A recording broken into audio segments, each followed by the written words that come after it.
Monday Lancer Part 2. The second Monday. Third Monday. Well, second Monday from last month. Shut up. The second of 2 Mondays in a row. Yeah, exactly, that one. Okay, so, this shouldn't require too much overview, because we didn't do too much last session, but anybody want to recap what happened? I'm trying to remember what the fight... Oh, yeah, we were protecting our what has now become our new base. Yeah, our 3D printer. Yeah, we had a big old fight with a big old mech. Then we're actually planet side now. 3 big mechs and a really, really big mech. Yeah, 3 big mechs and a really big mech. And then, so now we're planet side, and I don't think much happened other than Rose, my NHP, started asking me really interesting questions. Okay. Yeah, I lost my mech for the second time. That's another thing of note. Gotta keep the streak alive. There we go. I'm gonna just keep a track of how many mechs I break. You're like 2 for 3 right now, right? Every time we've leveled up, I've lost a mech. Okay, so, you guys had a fight, and then you sat down and slept, because you pretty much just jumped from orbit into a live firefight, and that didn't go so well. Whatever the case, you had some cooldown time. That night, the 3D printer is there, but it's not up and running yet. Like I said, the information blackout that hit all the ships in orbit that were holding the blockade to let the bad guys past still is affecting surface to ground or surface to orbit transmissions of any significant size. You're pretty much limited right now to video calls. No multi-terabyte or petabyte Lance file share or Lancer file sharing. It's not going to happen. Whatever the case, you guys do get a confirmation that you landed and that you should secure the base to the best of your abilities, but there's no more incoming enemies. And then to await until next orders tomorrow. Along with this, there's a small packet about the planet you guys have landed on, and a few do's and don'ts. Pretty much, as the packet confirms, the sun is radioactive to an uncomfortable level. Standing out in the sunlight for more than a few hours without something covering you up is gonna be a fast way to, those, really bad skin peeling kind of sunburns. Longer than a few hours into a couple days territory without appropriate protection, you're going to start getting radiation sickness. However, that is being mitigated around where you are for some reason. Whatever the case, radiation levels on ground are significantly less than they should be. At least where you guys are. In addition to that, it's really, really hot. I don't know if anybody was suffering from the heat wave, but we're talking over 100 degrees Fahrenheit, 40 degrees Celsius. It's really hot, and it doesn't cool down all that much at nighttime. Alright, so do's include hydrate. Yes. In addition, you get a uncomfortable worded way that says the people here just they speak the same language as you. We don't know how their language didn't deviate in their multi-hundreds of years of isolation, but whatever the case, there should be no issues communicating. Somehow. Okay. Nothing to be worried about there. Yeah. Yeah. In addition, you guys know the nearest city to you is Jiet Arun, is friendly. You could visit it whenever you'd like, but you're going to have orders involving the cities coming in tomorrow, so don't plan a vacation just right now. And with that information packet's done. If there's any questions you guys want to ask about the planet, now'd be the time. This is like a text link to just some random intern who's in orbit. Does the text so I assume the text packet two-way. It is very vague on why things are, because it seems like we don't even know. are there any theories? Is anyone like Yeah. at all concerned about this? Yeah. So, first theory is these people have a god. So literally in Lancer, there's been a couple of gods that have shown up. Mm-hmm. These people worship one. However, it hasn't been visibly seen yet by Harrison or any off-worlder. But I mean, if it's probably real, it's probably some kind of unshackled NHP. Is their guess? No, it's better than it being like a monist or whatever. Yeah, it's probably not a monist, considering monists would probably be able to do whatever the hell they wanted with this fleet, and it hasn't.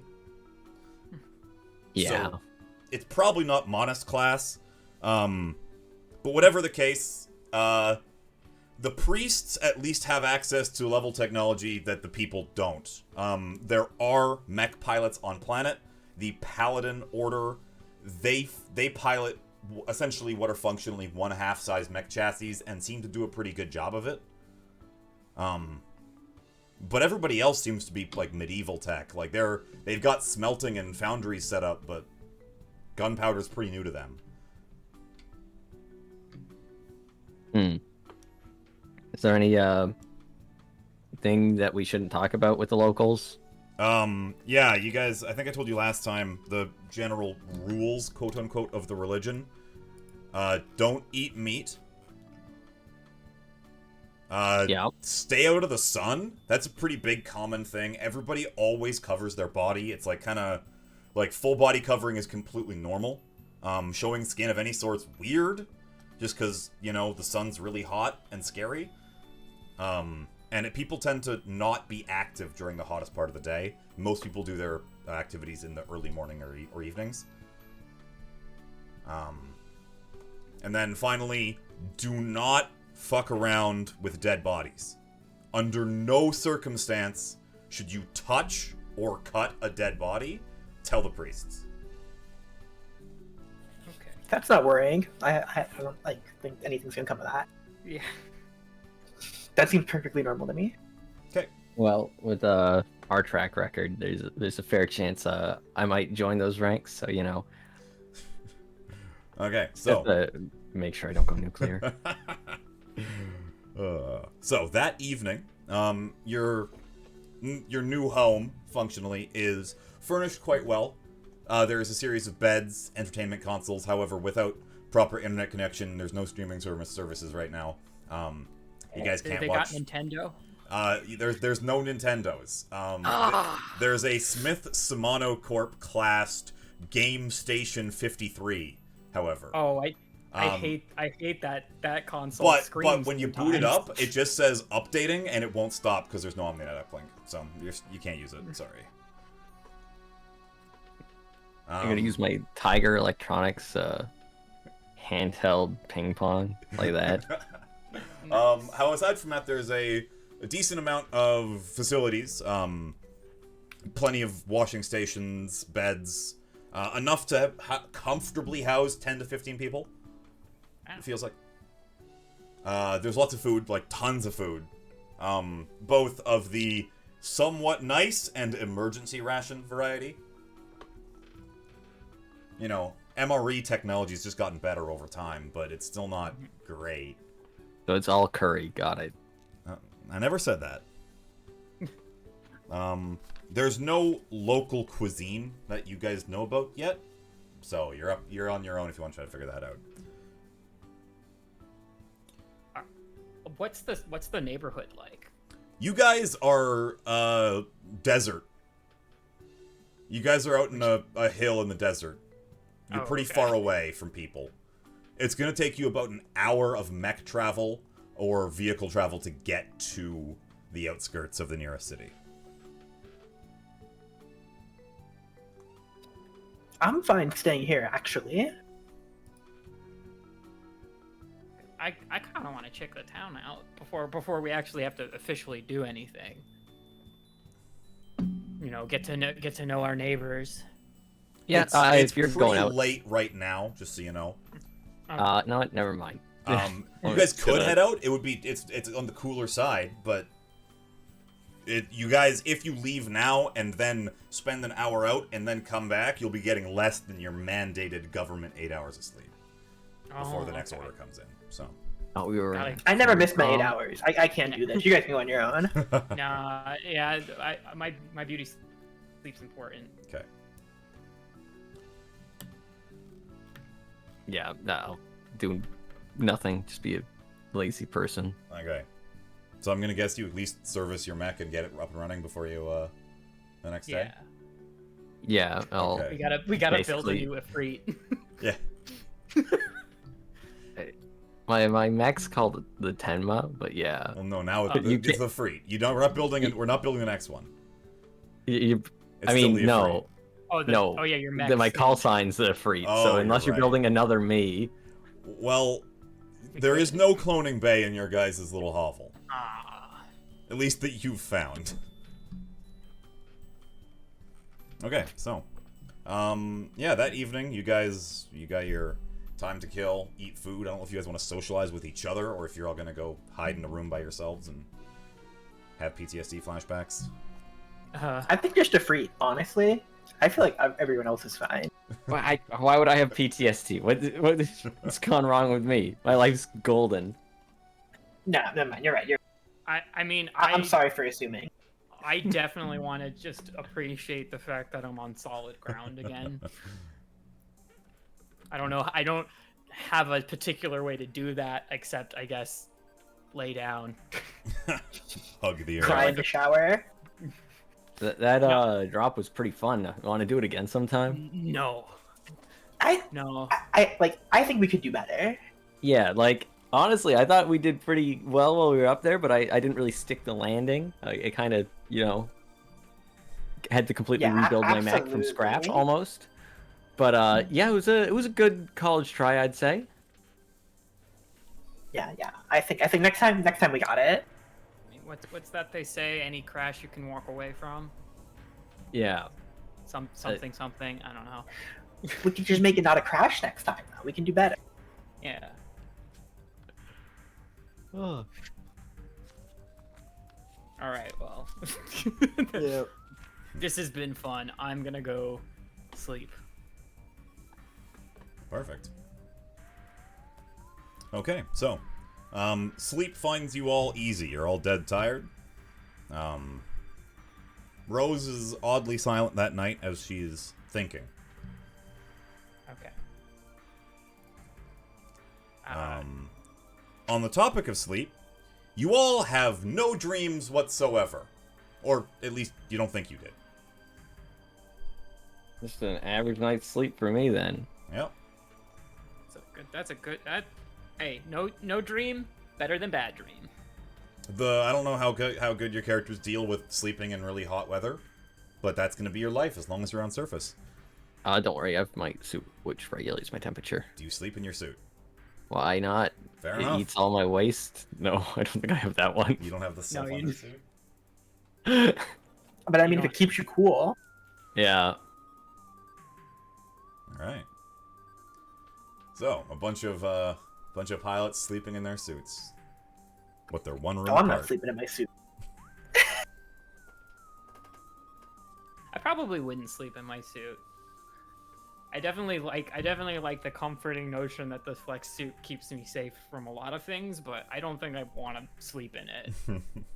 Yeah, I mean, I'll probably sleep in my flex suit. Alright. I will not sleep in my suit. I'd rather sleep naked on the couch. Honestly, yeah. Would There you go. Your guys' rooms all have not great air conditioning, but they all have water dispensers. nice. Yummy. You all have a sink in your room that you can use to drink water because they knew it was going to be hot, so they built it like that. Okay, moving on. The next Good morning. foresight. You guys eat, everything goes as normal, and you get a updated list of orders with the option to call in and ask for clarification, but this is just a written text packet. You guys do have a data allowance to call, and it's not going to impact it that much. So if you want to talk to somebody, you can. Whatever the case is, you get the description that recent relations have suffered due to the cordon being broken. They have negotiated with all 3 cities that their on-the-ground team, you guys, who are not actual Harrison Armory citizens, is important for this, be allowed to tour the cities and essentially go do side quests for them to make them feel better. You're the PR squad right now. Oh no. Because you're not technically Harrison, so they don't feel as bad about letting you come in and investigate. They also have a bunch of stuff they want you guys to find out, like, hey, if you can get, you know, the dead body of a priest, bring it back. That'd be great. Wait, Harrison's making that request? Yeah. Oh. They're like, yeah, if you could get any confirmation about data packets from their god, or if you could capture a priest or paladin, that'd be amazing. If not, though, simply try to write down as much of their religion and culture as you can, because they've been pretty uptight about it and not really sharing. Are you sure you want the PR guys to capture a dead body? Well, no, that's just like a especially of side. priest? If it just happens to land on your lap, take it If without like them one knowing. happens to die in our presence. Yeah, like they're not saying go assassinate a religious figure of authority. They're saying if you're in the same room as one when one happens to die, don't let the locals find out and bring the body back. They're not saying assassinate a priest, but... No, of course not. That would be illegal and Yeah, against the no. union's core pillars. So they would never course. ask you to do that. Yeah. That's important. They are would not never asking ask. you to do that. They're just saying if you happen to come across these events occurring, take advantage of them. You know. All right. There's also a whole bunch of more normal requests, like sending back cultural data transfers, like learning recipes and finding out who has what tech level and what kind of political schisms there are between the cities. See if you can find any Harrison sympathetic leaders. Get them to join the cause. Stuff like that. You're given a pretty loose leash here, actually. Considering they don't really have a way of keeping tabs of you once you're outside the base, because OmniNet connection's pretty spotty worldwide.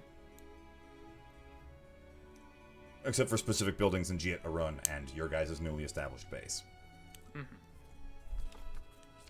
But whatever the case, there's been specific complaints from all 3 cities about Harrison Armory presence, and you guys are supposed to go deal with that. Okay. Well, I'm sure we're the men for the job, men and women. So, specifically, they Where are we give going you first? an itinerary. Jiat Arun is the closest city to you and the only openly sympathetic to Harrison city. The next 2 are Neshret and Havnen, who are both not that friendly with Harrison. So, All right. yeah. Oh, what's the third one called? Havnen. So Jiat Arun is. I'll type it out in. Never mind. I'll just spell it out loud for you. It's way easier. Oh, God, okay. JIAT apostrophe ARRUN. Neshret is NESHRETT. And Havnen is HUVNEN. I was pretty close in the first 2. Yeah. All right. Okay.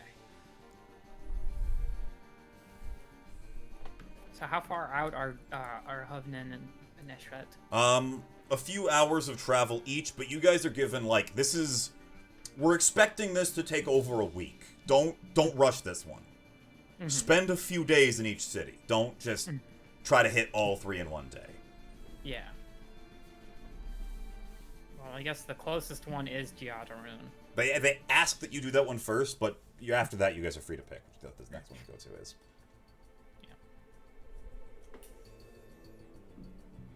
All right. Well, I see no reason not to go to Jiat Arun. Yeah. Let's go. We got places to be. All right. With nary more than a zip, you guys all shuttle your mechs over there easily and quickly. And You could float. You could drive them right through the main road into town, or you can leave them on the outskirts. It's up to you. I'm surprised their main road's big enough to accommodate a mech. It's not really, but you can just kind of just take the traffic and just say no, we're going. However, you notice when you're approaching the city, there's farmland. Now, for the most part, desert flora has been like really tough, weedy, scrappy plants like small cactus and stuff that can survive this kind of awful, awful environment.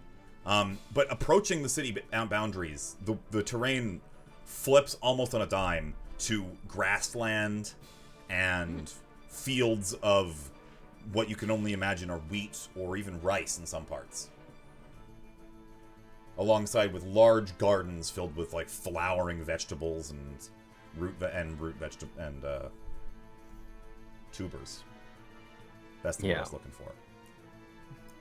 for. Would greenery be appropriate for the sure. flora? Okay. It's actually like real plants, not just garbage desert plants. Yeah, I just wasn't sure if the planet, had its own unique. No, they're green. They're green. Okay. In fact, these look almost like Sol Terra crops. These could be seen on Cradle. They don't seem to be like super out of the weird normal aliens crops. These are either not native to the planet or there's some freaky stuff going on with coevolution. I mean, my theory would probably be that it came with the people, because yeah, probably. That's not too far fetched. Yeah, no, that makes sense to me. So the official line, by the way, is that Harrison Armory sent out a colony vessel, and they are only now arriving to claim the colony. However, that colony vessel was launched well during Second Foundation, or Second Com.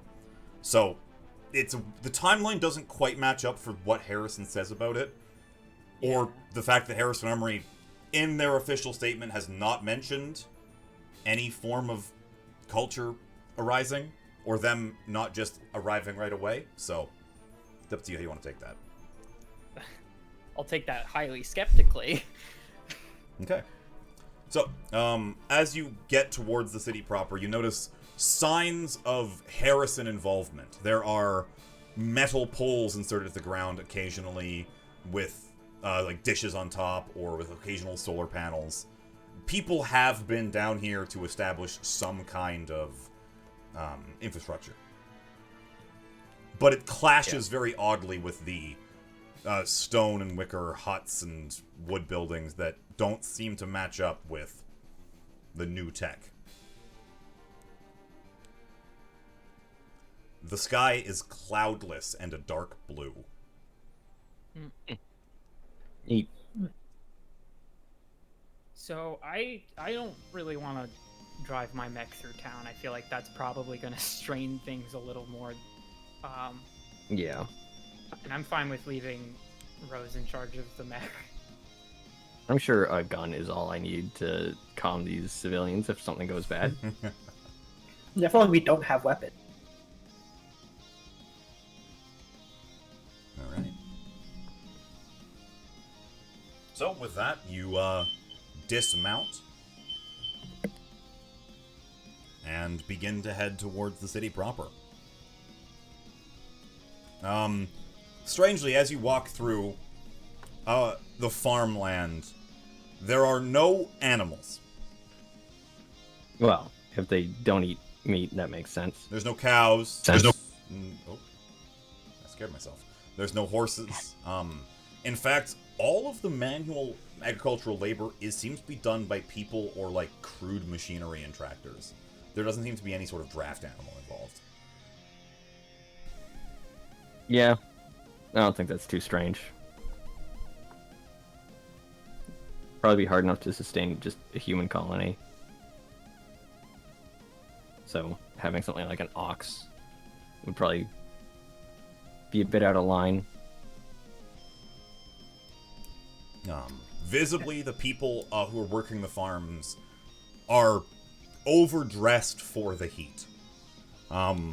It's all light layers, but they are layered up, where, again, very rarely do you see any hint of skin, or hair even. Lots of people wear wide-brimmed hats that seem to have a veil connected from the outside that connects to their shirt. Some people just wear hoods, but it is fairly normal that the people you do see out and about are dressed strangely to you to them. Their colors, however, are impressive for what you can only be described as medieval tech. They seem to have some sort of animal, insect, or shellfish that has colorful and vibrant dyes, as reds, blues, greens, yellows, and oranges are common. Nice. Is it too much to assume we like have hoods and proper coverings? Yeah. In your guys' base, there was a set of appropriate clothing, or you could be wearing your hard suit right now. I definitely want to fit in and wear. Oh, I definitely have my hard suit. I meant like just like a hood over the hard suit. Yeah, or you can something. put that on as You well. know, Yeah, that's fine. pretend I'm fitting. I don't even have a hard suit, so I'm just gonna. I'm good. Okay, there we go. Yeah, I have my anti-photon visor on. All right, My flex suit under my mobility hard suit, I guess. There we go. Okay, so heading towards the city proper, the population seems to surge once you get towards actual buildings. Again, surprisingly for what you could describe as medieval tech, there are multiple 2 to 3 story buildings around. However, they're not really closely, densely packed. It's not like what you imagine the old pictures of London would be like, or a hive station. There actually seems to have a fair amount of space. In addition, in Gieta Run, there are no, how should I put this, detritus. There's no poor people or beggars. There's no packs of children that look starved. They might not be visible, but whatever the case is, all through your travels into the city, you've not seen them yet. That must have been the prosperity that Harrison brought. In addition, there are lots of people in uniform. Now, this arises, as you can tell, is the sigil that you see occasionally hung on flags and banners is also found in the uniform of what you can only imagine is the local military or militia, who seem to have, at this level, like crude firearms, case loaded, it looks like,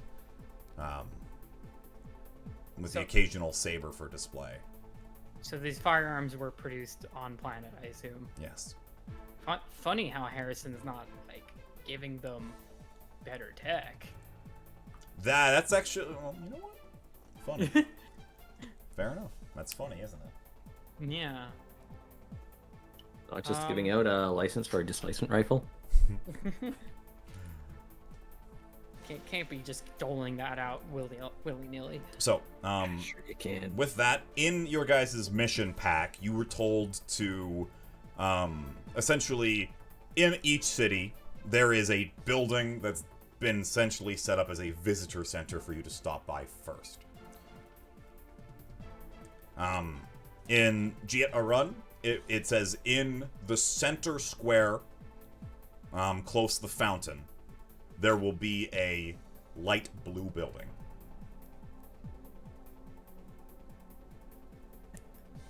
Off we go to the center square. Yeah. Yep. So, No objections. again, the people here are much similar to the people out in the farmlands, are often completely covered head to toe. However, you notice a lot more people on street and in windows are a little bit less so covered up. Looking into the open, I say windows, they're pretty much just holes in the walls with occasionally wooden shutters. Glass production hasn't seemed to be super advanced around here. It's present, but not for every house to have windows. There are people who have taken off their hoods and hats and reveal skin? I mean, I don't know, darker skin? Sun-tanned heavily. A common color is black hair. They've got expressive eyes. You notice that, hygiene-wise at least, everybody seems to be fairly well taken care of. No sweaty. I wouldn't be surprised if water was somehow considered, like, holy.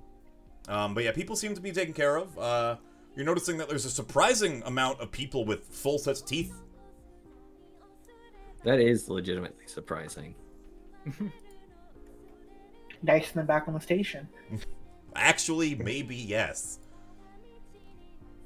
These people seem healthy. Everybody is, like, actually pretty tall. If any of your characters is slightly less than average height, most people here are taller than you. Damn. I've been defeated.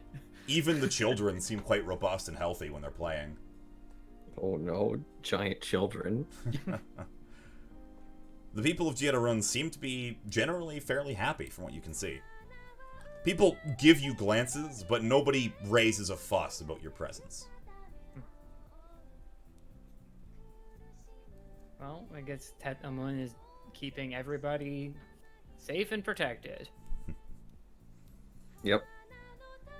So, you guys eventually make it to where there's the large basin with a fountain in it and a set of buildings. These seem to be administrative offices that have been built by Harrison.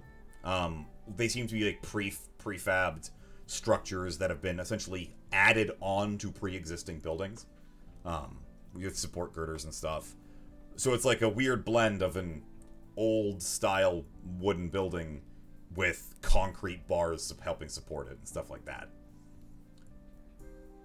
Whatever the case, you find yourselves facing what you can only assume is the visitor center, a light blue-colored building. Okay, I head inside. Awesome. Get this over with. So, once inside, you notice that it's a air-conditioned front lobby with lights on. There are heavy doors that you have to manually open, however, and they close behind you pretty much on their own because they're quite sturdy. And there's lit room with the painted walls. It's all lightly colored, white and blue primarily. Blue seems to be a primary theme you see a lot of around Jietarun. And behind this filing desk are two people who appear to be chatting when you get in. One of them is a very tall, dark-haired, dark-skinned person who you can only assume is a native, and one of them is a very scrawny-looking young lady who seems to be not the same. She has bright pink hair and an obvious eye augment.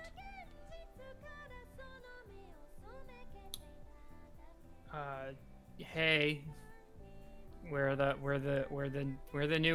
new guys. Welcome, the young girl responds.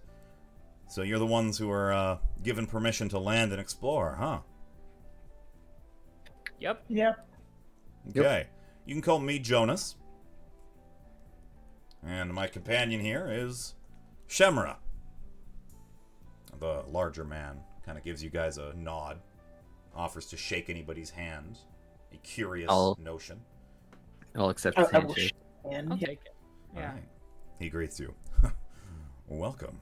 Have you had the chance to explore much before now? We walked straight here. Yeah, we didn't really. We didn't really take our time. So Jonas kind of interrupts the conversation there. Okay, we're gonna need you guys to understand a few things. Have you read your guys' data packet? Front to back. Yes? All right, good. Do not piss off the priests. So I gotta state that right now. They're really important here. Yeah, that's kind of what I had gathered. All right. They are political leaders, as well as generals, as well as priests, as well as doctors, and teachers. barbers even? I don't think so. Okay. Although There I is wouldn't a put it line. past them to do that. She kind of like leans over and whispers, "It's pretty much nepotism from what I gather." I ask, are they akin to noble houses, the priests here? Shemra actually is the one to answer this. He says, "No, not here at least. However, if you wish to view something more like that, if you head to Hovnen, they treat their priests more like that. The people of Giatarun, we are, shall we say, a bit more democratic about it. We even had a vote before you arrived. A vote for a priest? The priests here petition to be raised in status, and priests cannot vote for each other. They must collect the goodwill of the people. Oh. If a priest wishes to have a different job or to be raised up in position, they put together a formal petition and have people of the city sign it. So you had a vote for one of these priests to move up in position. Yes. Did they win? Yes, Or- they are the one actually negotiating with Harrison. Have you heard the name Euskatriz? Not until this. We very walk moment. straight here. Well, keep them in mind. They're the ones who have been primarily dealing with your benefactors up in space. They're the only priests who have left the planet. Okay. Interesting.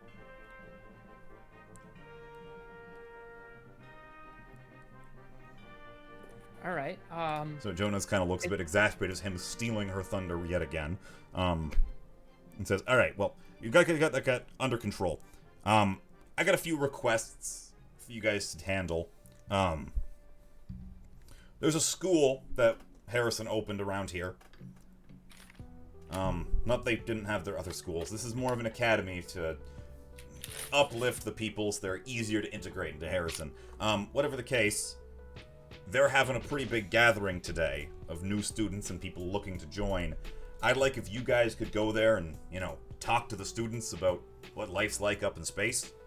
Try to embellish it a little bit." Okay. Okay, yeah. Cool. So, beyond that, again, the other cities have negotiated your presence. So, both Hovnen and Nishret have their tasks for you as well. If you guys need help getting around, Sherma can help you out. I have to stay here in this building. Sherma's been given permission to lead you guys to and from the cities or to anywhere you want to go. Or if you feel confident, you can head out on your own. I'd like to be shown around. I'm like a guide, yeah. Yeah. Yeah. Sherma expresses, "It'll be good to help you." Then Thank you. he makes a gesture with his hands. It looks oddly like prayer and bows to you as well. I kind of Should we bow bow back. back? Yeah. Is it gauche to do this back or not? It is good. Okay. I will copy Yeah. Yeah. Have If it's all right Yeah. to do it, then I do it back. Have you eaten since your arrival? Oh God, no. I had a bit. I mean, to I eat think we back had at the breakfast base. You did before have we We had left. breakfast. Yes. We had breakfast, but that was like an hour ago. The school meeting won't be for another couple hours, so if you'd like, I can take you to the markets and we can get you some food. I'd be happy to try some local cuisine. Yeah, we didn't really have anything good back at the base. Speak for yourself. I enjoyed it.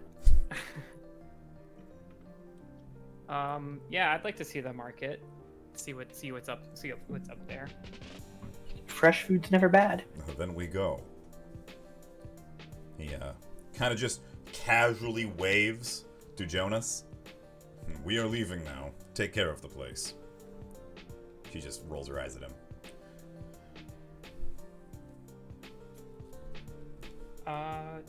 I would like definitely to get some produce, some fresh produce, like as fresh off the off the farm as possible. We could head out to one of the farms, but most of the produce that comes into the city comes from the farmlands from here or in Neshret. Yeah, as long as it's fresh. Of course. I'll take you there now. And he begins guiding you guys through the streets again. It's a bit of a wall of heat exiting the air-conditioned room, but it's manageable.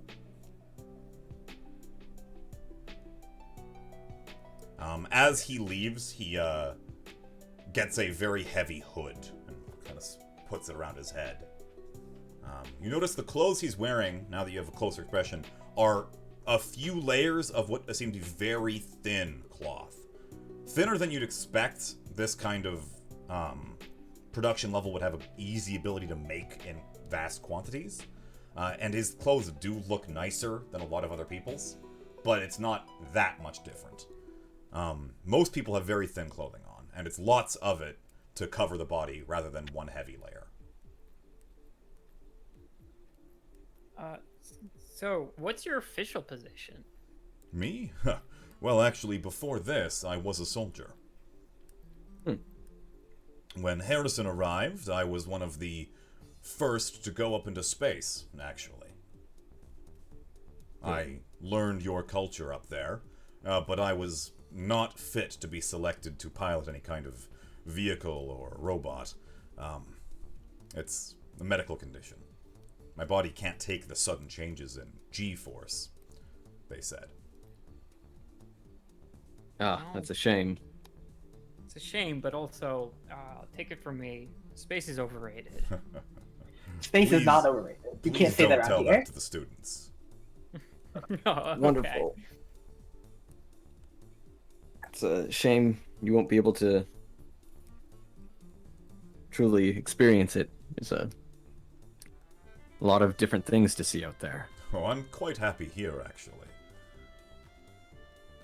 No place like home. Yeah, I understand. Of course. When I spoke with my god, they always told me I was there to help people, and here I am.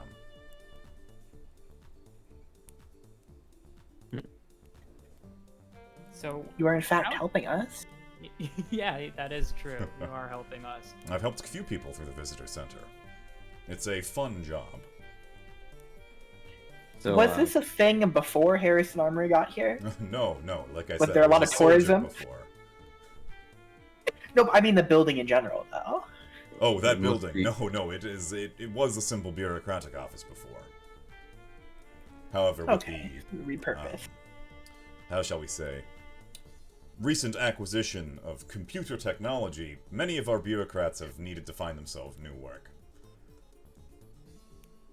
Harrison Armory has even shuttled us down an NHP to take care of some of the more complicated civil matters. Although it's not been given full rights to any of the churches yet. The priests are negotiating with Harrison as we speak. of course. So, I noticed that the visitor center, or whatever you'd like to call it, had electricity. How many other buildings in the city have electricity? In Jiatarun, many, actually. It's not quite at the point where every civilian has access to it, but everybody at least knows someone who can invite them over for an air-conditioned dinner. Who's determining who gets electricity first? Whoever needs it most. And who needs it most in Jiatarun? Most likely elderly, I'd assume. Yeah, indeed. The elderly at first, those who have unhealthy bodies, or simply people with large families were first prioritized. Following that, it was the people who needed to spend many hours indoors, scholars and, office workers. All makes sense. Yeah, that's scanned. Earlier you said you spoke to your god. Is that a regular occurrence here, or are you somewhat special? Now, that's... how should I put it this way? Everybody here speaks to God, at least once. Now, many people don't remember the meeting, but... Is it like a coming of age thing, or just Exactly. when it happens, it happens? Exactly, yes. Once you go into the temple, when you are of age, you get brought to God. Well, more like God comes to you, and he tells you something. I'm going to admit I don't quite remember exactly what was spoken about, but I left there with a surety of purpose that I had scarce expected. Kind of like a dream. You don't really remember the details of a dream, but you definitely remember the vibe that it gave you. Yeah, it's a funny thing. People on this planet, we don't experience dreams. It seems to be a purely off-world phenomenon.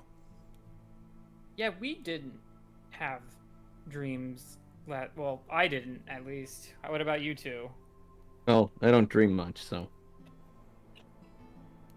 It's an average night of sleep for me. Funnily enough, the word dream before you arrived had nothing to do with being asleep. It was always associated with long-term goals. Interesting. Yeah. Does I imagine I know the answer to this, but how do I phrase this? Can I talk to Tet Amun? Maybe. I'm going to admit I'm not a priest. But perhaps you'll be permitted in the temple, and perhaps Tet Amun will decide to speak with one of you, but the priesthood have been hesitant on allowing Harrison Armor members towards the temples directly. I mean, that makes sense. I'm actually kind of surprised that they'd even be open to the prospect of letting an outsider talk to their god, but as somebody yeah. who believes, I don't think it would be a problem, but the priests, they have more information than I do, so I'll trust their decisions. If there are a lot of non-believers in society, or is it? No. I don't know. That feels like a. Yeah, I didn't think so. Like I said earlier, everybody speaks to God. How could you not believe after that? That's what I thought, but I had to ask. That's not what it's like on a lot of stations. I've heard. In fact, I have had access to many interesting anecdotes from people above the station of their own personal views on how there is no God, and my God is just tricking me. They don't know what it's like. well, not many people get to talk to their gods. Exactly. And I don't judge them harshly for it. If anything, I would say it's a form of pity. I am privileged to be living in a society where God has directly intervened in my life. And so positively. Indeed. No one in Jier'Larun goes hungry. Come Definitely a lot better than a lot of places I've lived. Come now, we're approaching the market. He smiles warmly and, well, you can't really see, but you get the expression. He gestures towards these stalls and tents, and it's a pretty open sprawl of it, and there's lots of people. There are some people who are obviously merchants. They've got caravans of goods set up, and they're talking to stalls, but many of the people here simply just appear to be browsing. Distinctly, you notice there's no direct transfer of money. People simply write down something on a piece of paper owned by the stall keeper or the merchant in the caravan. You don't seem to see coins or bills being transferred at all. I'll ask about that. I say, so how are trades done here? You don't seem to have the any city, currency. at least, everybody simply is given an allotment. You can take up to what you need, pretty much for free, but anything extra you must, ask for.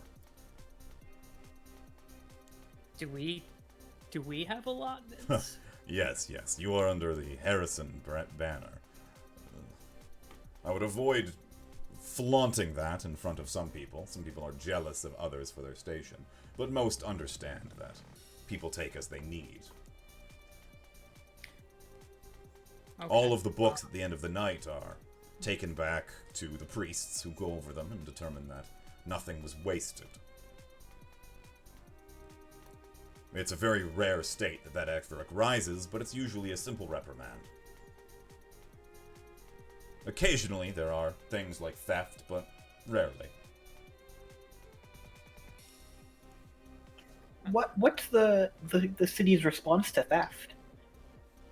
Usually some kind of rehabilitation. The priests usually handle with it directly, but for the most part it's often not needed. Most of the people who do steal are young children, or those who don't know better. Occasionally somebody simply wishes to see others suffer, and they get dealt with as the situation recalls, but we don't have anything like your need for a jail system. Hell yeah. Interesting. Yeah, I definitely want to get some produce. What's the... Actually, this is a good question about our living space. Do we have, like, a kitchen at all, or is it just kind of like rations over there? There were places for food preparation, but a kitchen's a pretty strong word. You had a bunch of, like, prefabbed, like, foldable pots that can be snapped into place, and cooked over, like, a stove that's pretty much, like... It's not an oven, it's a stove, very specifically. It's like camping. It's like a camping. Yeah, stove. it's like a big camping stove that you can slot the top of to be like a flat grill if you want. Mm-hmm. What's the deal? What's the situation with like other types of equipment, like medical equipment or something? There's a cache of any basic equipment you would need. Pretty much anything. So if you go to your book for like pilot equipment. Mm-hmm. There's essentially one of every miscellaneous gear piece there. Okay. In addition, the limited stuff, not as much. There's a couple of each, but you'll have to get direct shipments from Harrison if you want to use them every mission kind of thing. Yeah, and I'd imagine we can probably print stuff too. And yeah, you can print stuff once the printer's up and running. So. Okay. Am I like I left Rose with the mech at the outskirts of town, and the OmniNet's not great. Can I still talk to Rose at this distance? Yeah, your link connects to Rose pretty well. So okay, she's got the mech sensor suite kind of pointed at you at all times, so you can talk to your mech anytime. All right, I'm gonna Rose. Can you make a note? I need to procure some equipment to analyze some of this stuff. Understood. Thank you, Rose. Yeah, but I'm gonna grab a reasonable amount of produce, not like my whole allotment. You were never told your exact allotment. You were just sold you're on Harrison's bill here. Now there are lots of different types of food. Again, all this food looks suspiciously like non-native food. There is no specific alien plant. Everything is something you guys are familiar with in some way. Mm-hmm. Neat. I don't know. I guess I'll ask Shemra what his favorite food is. Yeah. What does he recommend for lunch? We have a rather large breeding population of some types of insects. I know many off-worlders find it offensive to them, but I enjoy them lightly roasted with spices. I'll try. Take me to that stall. Yeah, I'll try anything once. I can't judge. I've eaten. Now, I would recommend against picking them up off the road. The ones that we cook, we do prepare fairly carefully to remove any of the undesirable parts, but for the most part, they're entirely edible. And he offers you some... Reassuring. They're like... So in the market, there's these large, flat wood or bamboo sheets left in the sun with somebody sitting in a chair beside it. The chair is made out of, like, woven strands of some type of fabric. And they're almost like a hammock that's supported on stilts. And they're kind of got an umbrella keeping the shade on them. But the slat of insects is left outside. There's a set for what look to be crickets. There's some snails. And they've got this red powder on top of them. I know I'm hungry because Rocky, not I'm like, damn, I could go for some crickets. They're often eaten alongside other dishes or put into soups. Yeah. Is there any prep to eat food, or do we prepare it all ourselves? Oh, these here are ready to eat right now. He just reaches over and just puts one in his mouth and starts chewing on it. I'll take. I will one. do the same. Okay. Yeah. Yep. It's on the spicier side. Oh, The heck spices yeah. on it are fairly spicy, but you guys probably dealt with that in the past. And it's crunchy. I don't know if anybody has actually eaten bugs, but they taste like bugs. They taste like protein. Yep. There you go. Aside from that, there are food prep stands. Most people seem to be sitting down or picking up to go bowls filled with rice and vegetables or little ones of soup. Some people you see actually pull their own bowls out of their robe and hand it over to get filled up with food. I want to try their soup. I will have soup. Okay. Many of the foods around here are very spicy. The soup is no exception. It's spicy and sour. Not really surprised. And there are what appear to be small ants in the soup as well. Waiter, there's an Hopefully ant. not alive. They are dead. Yeah. There are some foods that specifically actually have no bugs whatsoever. And you notice that some people are choosing only those. Not everyone has all the bugs. But they're fairly common. In addition, there are some forms of seafood, including shrimp and mussels, clams, and the like. Chimera, what do you drink when? What do you drink to recover from the spiciness? Because I don't do incredibly well with it, and my mouth is on fire, and I'd like to drink something to take care of that. Of course. So he brings you juice. It is a not overly sweetened. If your character is familiar with cuisine ordered on a station, there's a lot less sugar in these plants and juices than you know you're used to. But it feels like whatever kind of juice your character would like to have, pretty much. Mm-hmm. All right. Yeah. Thank you for that. Whew. So big on spice here, huh? Yes. We don't have any sort of domesticated livestock animal, so you're unlikely to find many forms of dairy or meat here.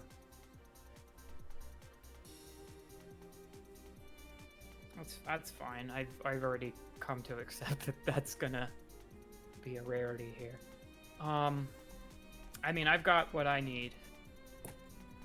Okay, he's also okay with you guys taking extras of whatever the hell you want. Like, he doesn't really care.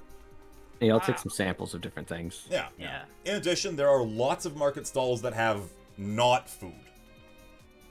I would like to get a bowl of my own. Yeah, there's like ones with bowls, and some look incredibly finely made, have likely hours of craftsmanship per bowl. Some seem to be put together by apprentices. There are belts, there are extra robes, wide-brimmed hats, folded-up hammocks. The market's filled with people taking and bringing things in. It's pretty common for somebody to come up with like a hand cart filled with a bunch of bowls and hand it over to a stall and them to write in a little slip of paper. I will take a very middle of the pack looking bowl. I'll take an to go. apprentice bowl. Okay. The bowl of a carpenter. You notice that there are occasionally ones that have been embellished with symbols. Some of them include the symbol of Jiet Arun. Some have the symbol of Harrison painted on. These ones seem like they exist. There's like a Harrison branded bowl made by a person from the city. No, I will take can't- one of the city emblem. Yeah. I'll take one of the more intricate ones, like really just iconography on it. Yeah. I'll take an unaffiliated bowl. So a very common theme in depictions of Tet Amume is a hand being held with straight up all five of its fingers like together, usually like directly across, being not interlinked with their hand, but placed on top of another hand doing the same thing. So if you hold your wrist out straight and then place your other hand on top of your palm at a 90-degree angle, Okay. that's a good idea. What a common theme you see a lot of is a hand or that. You almost never see visible iconographies about eyes or halos or crosses. That's not a thing. Hands or just simply depictions of plants or people. It's a very common one to see, not necessarily portraits, but shapes of people doing jobs on a bowl. Like, this is a bowl of a farmer harvesting grain. Or this is a Shimura. bowl of somebody making a bowl. Shimura, I have a quick question. Of course. So, well, first off, what's with that? So, is there any like significance to the two hands of Tetamun? More along the lines of that. All humans have two hands. It's simply something that Tetamum shares with us. Interesting. So Tetamun looks like a person, Or you could say we look like Tetamum. right? Does this religion have any like religious texts? Yes, Parables? but they're not disseminated amongst the populace as such. Don't get me wrong, most people can read. We do have schools, but the priests hold the religious texts. It is for them But to they're, interpret like, them. Weekly sermons, or Oh yes, in fact, some people go daily, but it's usually not. would we Okay. be able to sit in on one? Or would that be yes, for not Gia's allowed? Run you could, for sure. I will let you know, every city has their own, shall we say, take on the way the religion is handled. The texts were not written by Tetamum, or at least the priests claim, but they were written by the people who were taught to by Tetamum first. They are not do the you know- word of God. I see. Do you know if Tetamun was here before the people arrived? Oh, you are asking me of the origin of all. Well, there are myths and legends, of course, but if you want any detail, I would recommend asking a priest. Okay. Understandable. Whatever the case, Tetamum is the one that guided us here, or perhaps was the one that saved us once we arrived. There are a few conflicting ideas. Okay. Definitely want to learn about that later.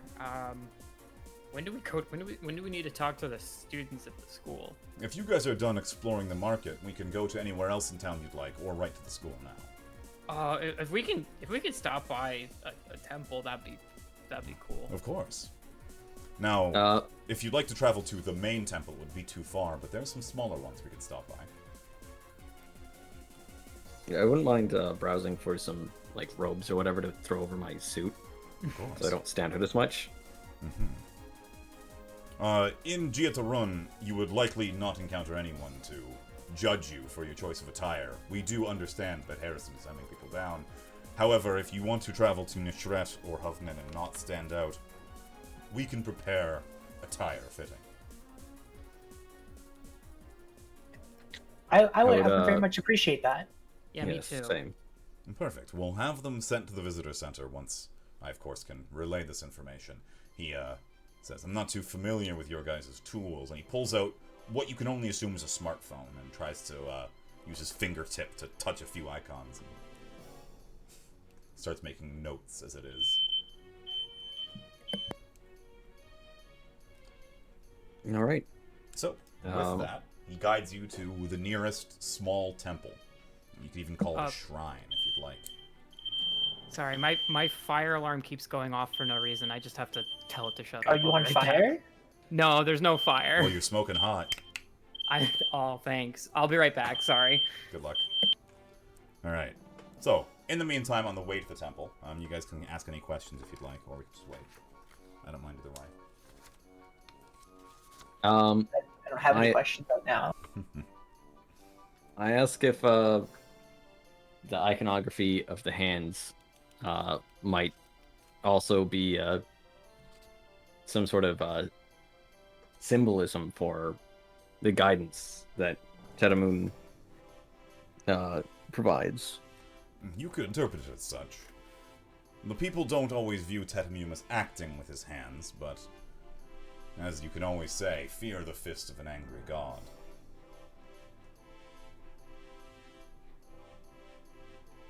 Yeah. The priests would be more. I, despite being religious, don't care too much for their theology or interpretations. I'm simply satisfied knowing that God is there for me, and me for him.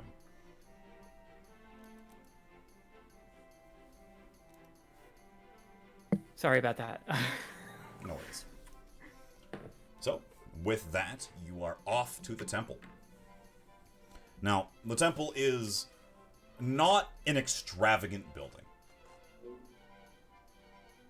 It appears to have a sunrise kind of embossed above the door. But it's almost like illustrations of how an eclipse would be viewed. The actual sun itself seems to be obscured by a black disk, and the rays of the sun go all the way up to the roof. The building itself is rather squat. It's a single floor. You don't know if there's a basement to it, but whatever the case, the doorway is open. There doesn't need to be an actual door here. There is somebody inside, dressed what you can only imagine a priest is, with pure white robes with gold and silver embossments on them. Head uncovered, and her head is entirely shaved. And she is sweeping the floor. Sweeping the dust out in the street. Good morning. I'll bow and greet her, I guess. She gives you the same bow that Sherma gave you earlier. Welcome. Yeah. She looks at Sherma. I see you've brought me guests. As you enter the building, you notice her eyes are brilliantly silver. They shine. And she also has similarly applied makeup to herself, where she has very shiny lipstick on. Her dark skin is accentuated by the very bright, almost white eyeliner she's wearing. And she smiles at you. Hi. My name's Enid. Enid, it's nice to meet you. You can call me John. Hello, John.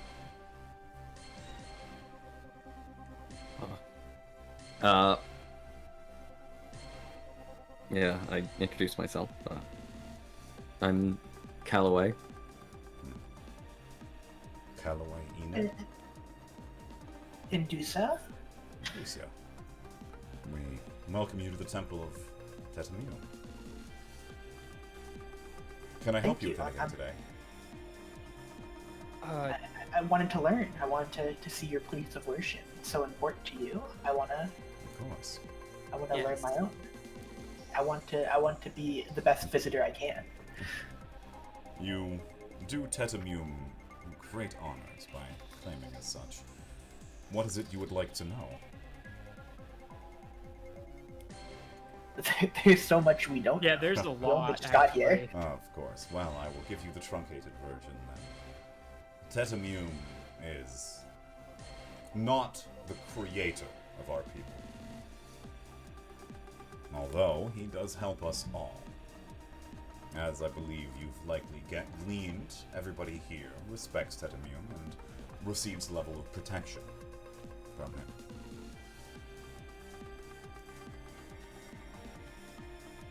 So, when do you get to see Tetamune? So, in the city that you're currently in, Jietarun, as well as in the city of Hovnen, we have a yearly ceremony where everybody who is reaching adulthood that year comes to the primary temples and is taken to a ritual room where they are enabled to speak directly with Tetamune. This process takes between 1 to 3 days, depending on the individual, and some people take a very long time to come out. Many days, months, or even years. Does Tetamune take visitors? I'm not of high enough rank to enable such a thing, but I can certainly pass it up the chain that you are seeking to learn more. I will advise you, though, that it is a unprecedented thing for anyone to be admitted to the temple outside of those events.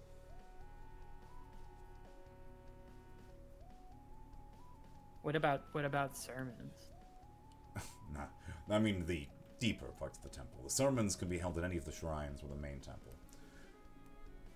You've missed this morning's sermon, but if you'd like to stop by tomorrow, you can listen in. If we are, I'd love to. Thank you. Yeah. Yeah, I think that would be a good experience. Do you give any sermons? What do you do? I here, am John? a lower-ranked priest, but I'm still part of the clergy. This affords me certain responsibilities to the people here. You could, as outsiders, think of me as a local doctor, guide, or even therapist, I believe is an appropriate term. People come to me if they have any problems, and I help them walk them through it. That sounds like a pretty important work. Thank you. Again, Tetamum does not interact with everybody directly. He has before, but these days it falls more to the priests to help individuals along their way. I definitely need a lot of help. That's for sure. Do you? But yes. Well, my door is always open. She smiles at you and kind of gestures the fact that she doesn't have a door on the temple. It's a good one. Yeah, I'll stop by sometime, I guess. If I can't talk to Tetamune, I guess I'd be fine talking with you. Wonderful. Is there any other questions about the faith you have? I guess none. I don't have any that a higher priest can't really. I have nothing that I don't need a high. God, I'm having so much trouble actually. I'm good for now. I don't know about you two. I hope we feel can like make it that any morning. questions that I could have will probably be answered by sitting in. The Yeah. sermons are not necessarily a breakdown of our religious history, I'll have you know. Oh, then Yeah, we'll have to talk perhaps- to a higher priest. I know the texts. Please don't believe that I can't answer your questions. Oh, cool. I guess I just knew. I mean, it's any major religion has some sort of, I guess, teachings and so forth, like stories that are basically lay out the rules of the religion, and I just kind of wanted to Yes, know of course. Well, know what that was like. I shall start from the very beginning then. Many generations ago, people were plentiful. They flourished. The books are rather inspecific about how much, or where, or for how long, but whatever the case, everybody was, shall we say, active. There was lots of people, and they lived their lives, often without God to intervene. A long time ago, these people had an event. Some call it a demon, some a beast, some simply themselves. And whatever the case, the people had to leave. They ran a long way. When the last of them could go no further, and their legs were naught but tatters, they came here and were slowly killed by the sun. Now, this is where some of the stories will diverge, but a common one is that this is where Tetamum found us. Our civilization in ruins and people struggling to survive like animals, and assisted, helped us take back our place from the harsh environment around us, taught us the basic ways to live and to grow a civilization and culture. Tetemum, for a long time, worked with us directly, helping raise buildings, police the streets, was a very real presence in our lives as a physical being. Then, eventually, the tolls of life took Tetemum, as they do take us all, and Tetemum took to the temples, ascending, or simply became his old form, and became a god again, or for the first time, however the tales want to tell it. Whatever the case, Tetemum now, at least, exists around us on the world, above us, in us, and helps us with everything we do. Now, as for a more real interpretation of this, the classic history is that there are 3 nation-states. Hovnen, Neshret, and Jietarun all have their own interpretation of the rules that Tetemum has given them. In fact, judging by the books, he may have actually given each of us different rules to live by. But I couldn't be so certain. I've not been to their temples or read their books. Whatever the case is, they treat the world very differently than we do here. And I would urge you to be careful around them. I would hate for your perception of our god or culture to be colored by their peculiarities. Interesting. Has anyone been back to that first point? Yeah, the story said that you ran here. It's not sure whether that first point is a physical location, a spiritual one, or simply a culture. In fact, judging by what Harrison has been trying to tell us, it was a planet or ship that we left. But, again, none of us who were there are still alive except for Tetemum, and Tetemum doesn't necessarily speak in straight words anymore. Okay.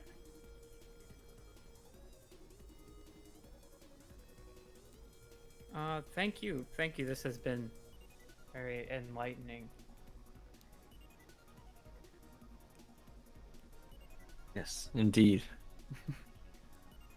I guess we'll talk again later. Sounds good. You must be off to the school then, correct? Yes. Yes. She nods to you. And then, Sherma, who has very deferentially been standing at the back of the room this entire time, not speaking up, kind of gestures for you guys to follow him. All right. Okay.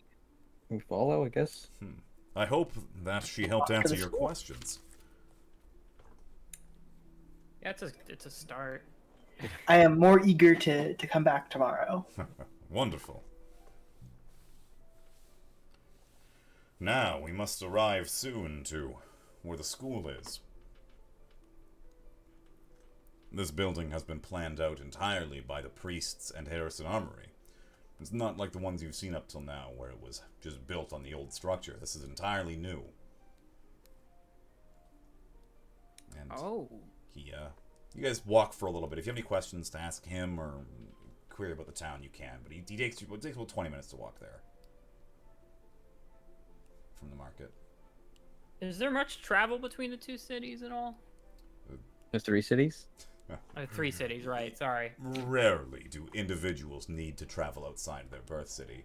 Occasionally merchants do. And soldiers... Now, I shall be clear, there's no open war between us, but the other cities and us not necessarily at peace. So occasionally you will find tales of soldiers fighting one another, although it is rarely on an open battlefield. Okay. Fight on the pitch. No. These days, there's very little need for the classic soldier. Sorry. I meant sports. Oh yeah. No. There are no intercity sports. There are plenty of in-city games we play. But the cities themselves have a tense relationship. Trade is the only thing that goes by unaccosted, and that's primarily due to Jietarun's insistence on such. We have the largest military, you see, and we use it to police the trade routes, and just about only the trade routes. Interesting.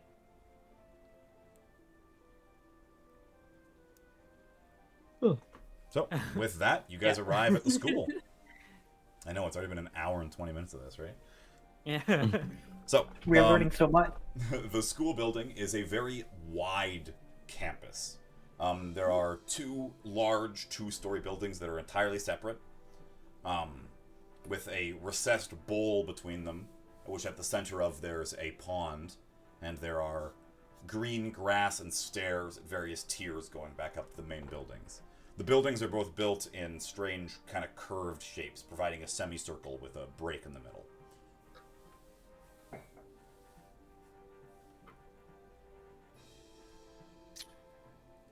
Neat. How recently was this place built? Within the last year. In fact, it was only finished a few months ago. Damn. This is like the one Harrison built. Yeah. Okay. So, with that, Shamra takes you to one of the larger indoor podium areas. It's on the bottom floor of the rightmost building. You get taken through a large open door into what is essentially a university lecture hall, where there's already a few students sitting around, about a dozen seated here and there, but clearly the vast majority of seats at the moment are unfilled. And Shamra looks at the three of you and says, "So, this is where you three will be giving your speeches. Now, you don't need to worry if you don't have anything prepared. For the most part, the students just want the experience to speak with people and ask questions of you who have been off-planet and have lived the lives you three have. Again, try to spare them any details of truly, I should put this heavily, horrific acts that I've heard have been committed up there. It wouldn't do good for them to hear about the truly terrible parts of society just yet. They are rather young. Maybe don't talk much. Sure. Just look pretty in the back. Okay. Do you have the face scar? Maybe it's best just to not be in the room. Fine. They're not that young. I mean, but if someone asks, no, they understand, they like to but talk try about not it. to go into detail about the things like genocide. Okay. Being blown in the And cold do- vacuum space. People understand the idea of warfare or accidents, but try not to go into any needlessly political arguments. Okay. Rose-colored glasses. Got it. Now, I would hate for you to truly censor yourselves. Don't hold yourself back. But try to take into mind that these are students, not scholars. What's the age range? Yeah, I was about to ask. The current class will have anybody from the age of 10 all the way up to 19. Okay.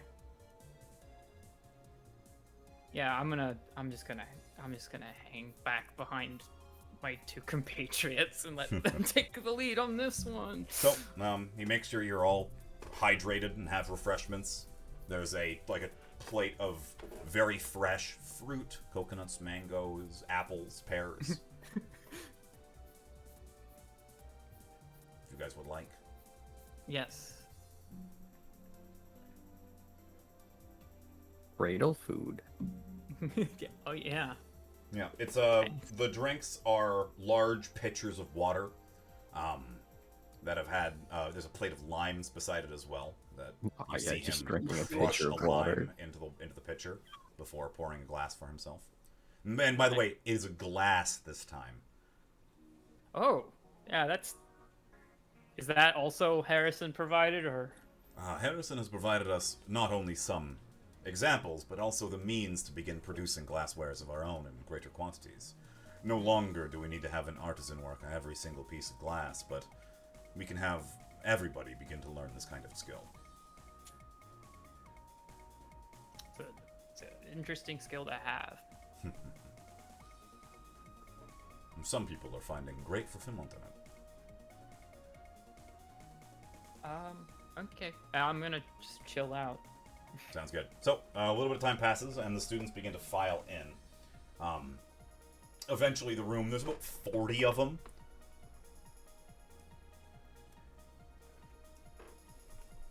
Maybe a few more, a few less. You're not too sure exactly, unless you want to count one by one. No. I don't care. I don't care enough to. So, whatever the case, Shemra actually gets up on stage to introduce the three of you.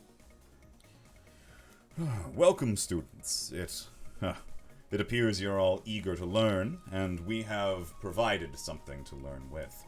These people here have been sent down from Harrison as, shall we say, intermediaries. People who do not directly work for or fly the flag of Harrison Arms, but are simply here to help us integrate. Now, we'll give a little bit of time for them to speak first, and then we'll have an open section of questions. I'd like you all to prepare the questions ahead of time. Alright, with that, he steps to the side and allows anybody who wants to speak to introduce yourself directly. Alright, I'll step up and introduce myself. The first topic is your job, he whispers. So war is a great business, you see. No, I say, I'm Savis Calloway, and I am a mercenary, so to speak.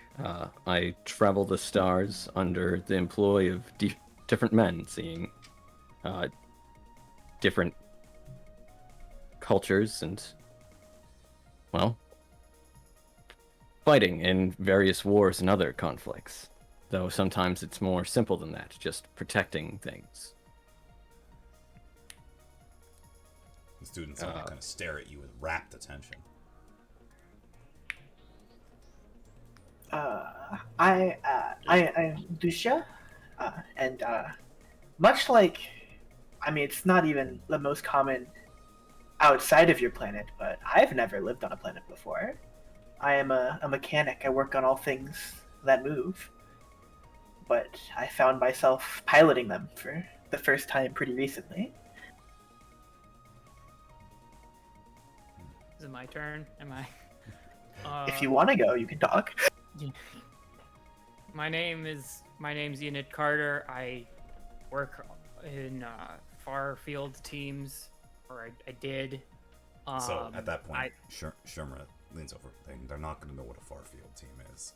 I'll explain. A far field team's job is to fly out to the furthest reaches of known space and basically research the planets there, determine which ones are habitable and which ones aren't, and just generally study what's out there.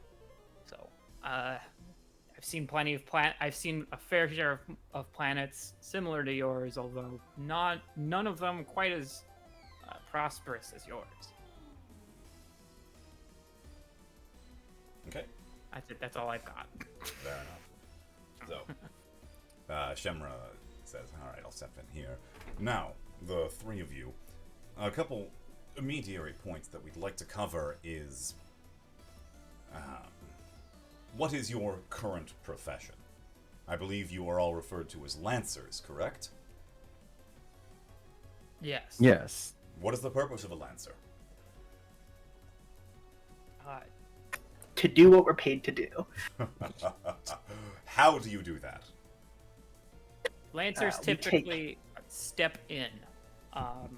We are kind of a multi-purpose tool, sent where we're needed, do what needs to be done, whatever that may be. Well, if I want to keep the interests of my students, he pulls out what appears to be a remote control and clicks a button, and a big projector flashes a hologram above you guys of what appears to be two mechs currently in the midst of a duel.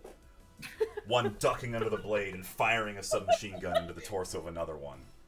The people you see in front of you pilot giant robots. Much like the paladins you've grown up seeing. They're warriors first. Or perhaps second. He looks at Enid specifically. Get called out. I'm being called out, yeah. As the projection springs to life, it's very slowly animating. You could say, like, in the next 5 minutes, the sword is going to pass over the next mech. And all the students are, like, enraptured and amazed at this level of production. Yeah. Yeah, that's basically what we do. Now, I'll open the field for questions. And immediately, dozens of hands spring up. I'll point to one at random. All right. Well, we've been learning a lot in schools. They say people out there, they don't have a god. Mm, Do you? as a general statement, I suppose you could say that, but I don't follow one, Why though not? there are others who do. It's not something I was raised to believe. It was never a god introduced to me when I was young. There's some murmurs around the class from that. To answer the why people don't, there's more groups of people out in the world than there are stars in the sky. Not everyone has a god to worship. There are a lot of them. Gods, I mean. Sherma moves on. We'll be learning more about that soon, don't worry. And next question, please. Field of hands again. I point to one. Yeah. So, we've heard about these people. NHPs is a term we've heard and learned a little bit about so far. Can you explain them to me? I guess I can field this one. It's a little bit above my pay grade. NHP stands for non-human person. It's essentially a term for advanced AI that has reached a level of intelligence and sapience that deems it worthy of having rights, like you Shimra and I. speaks up for a second. What our friend Enid means by sapience, he means that they think, they feel like we do. Yes. Yeah, they are essentially, I guess you don't have a lot of experience with computers, but they're like that. They're like a computer, but far more advanced to the point where they are people like you and I. The same student has asked the question. Now, are they dangerous? I mean, same. I would pose the same question to you. Are people dangerous? In our books we were given, they mentioned something about having to cycle NHPs. Isn't that just killing them if they're people? It's hazy. It's kind of like.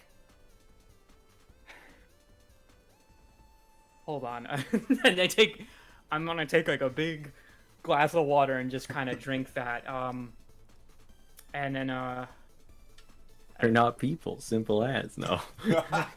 it's like going it's like going to sleep, kind of. It's like a reset. The NHP is still themselves. It's just well, imagine how you were 3 years ago, and compare that to who you are now, and basically just you go to sleep and you wake up as you were 3 years ago. The child looks a bit worried about that, but has no further questions on the topic. I'm great at talking to kids. All right. If you guys are okay, we've got a few more we can field. Yeah, I gesture vaguely in the direction of some kids. Okay. One of the kids stands up. Now, how did you guys choose your job? And now, this is like a little bit an older kid. She says, we are essentially helped by God to choose, or at least we will be. How does that happen to you guys? Well, I was adopted by a Lancer pilot. So, I'd always grown up near this profession, and I'd grown to admire it. That earns the nod of a few people around. They understand that pretty easily. I was given the opportunity to pursue other things, but considering how much I respected my father, I decided to follow his footsteps. I became a pilot myself.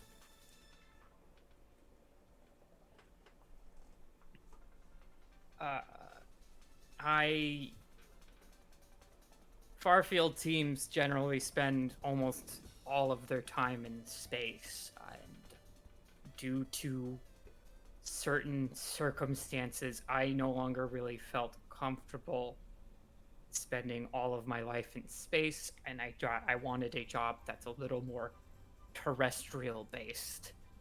So I fell upon the Lancer program.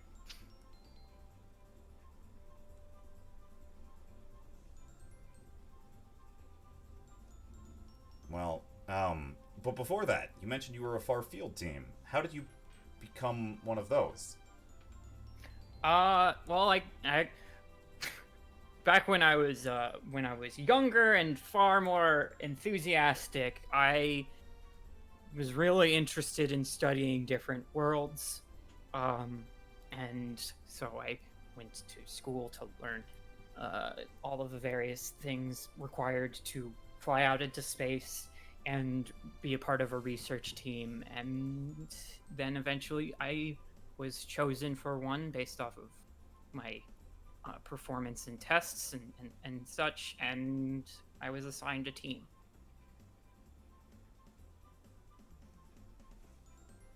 So she kind of gives a nod at that.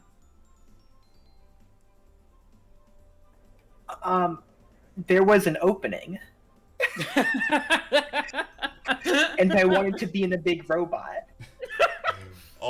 A few of the kids are like, oh yeah, I get that. I understand immediately. But you'll see a few of them look a little bit worried about that. And the girl, in fact, says, well then, how did you know before? The whole time you wanted to do it? I worked on a lot of machinery, so I would see Lancers and their mechs quite often. And when you're around giant robots a lot, you are like, yeah, I want to do that. Was your previous job not as fun? It paid less, that's for sure. I still do a lot of the same work, but on my own. The kids look really confused when you bring that up. So, off of this planet, in a lot of worlds where union doesn't exist, people use mana, which is this thing called currency, which is basically people decide that paper has value. Shemra speaks up. If all of you remember your economics classes, you have been taught this concept before, but as they are mentioning, not all positions have the same salaries. And a few of the kids kind of look really confused, but most of them nod along and just kind of accept that.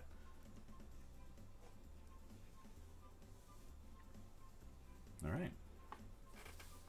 So, there's a few more hands if you guys want to keep going. Oh, I love this, yeah. All right. What's your favorite robot? Tokugawa. I love the way its plasma or its torches burn. They're so vibrant. They're dazzling, a wonder to behold. Huh. Alongside that, by the way, Shimmer's in the back from he puts up a Tokugawa up on the screen, it's like a glam shot of a Harrison Armory magazine. Oh. Yeah, in my own opinion, all the Harrison Armory frames all have their own charm. Yeah, I don't have a favorite. My favorite is the Lich. My favorite's the one that I drive, which is a horrible space monster. I like the Balrog Linex- personally. Really alive, actually. I got like I don't want to talk about it. You see, I didn't choose my mech. It chose me. Literally. A Lancer doesn't choose its mech. That same kid asks, have any of you guys fought a paladin? No. Think you could win? Yes. I've never seen a paladin. Yeah, Maybe. Yeah. Everybody, when you say you could win against a paladin, everyone in the room's like, damn, that's impressive. I haven't lost a fight yet. I'm still alive. Yeah. I always get him in the second round. Don't worry. So a more adult-looking student speaks up. In regards to you talking earlier about the pay situation, you're mentioning that it had an opening. Are there going to be openings for us to pilot mechs? Is that a good job? Honestly, probably not if you don't leave the planet. Yeah, it is an off-world position for sure. If you want to travel, it's a great job. But it's a lot of work to qualify. It's kind of a best of the best situation to be allowed to be a Lancer. Wow. Most of the kids are like, most of their questions at this point have been answered. But there's one person at the back who like all of a sudden like raises his hand, and Sherma kind of gestures to him. Now, when you guys kill people, what's it like? Hmm? Why do you do it? Well, Usually they're trying to kill us first. Is it for money? yeah. No, I wouldn't say that. Why do they want to kill you? Usually they want to kill us for money. There's a lot of Yeah, there's a lot of reasons. Harrison Armory owns a lot of things and controls a lot of space. And it's our job to maintain that. If you were to be attacked by one of the other cities, if Nishret somehow managed it, and they would take your life, would you defend yourself? I'm not a soldier, though. Still, if you were to be attacked, would you fight back? Or would you accept it? I'd try to run away. So that's a smart answer. That kid knows Sometimes- what they're talking about. What if you were to lose your home?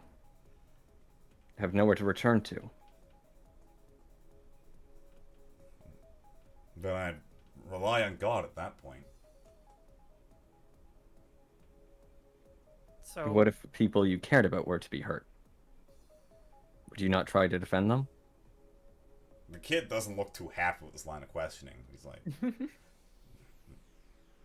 there are people that will protect us. That's the point of having the soldiers.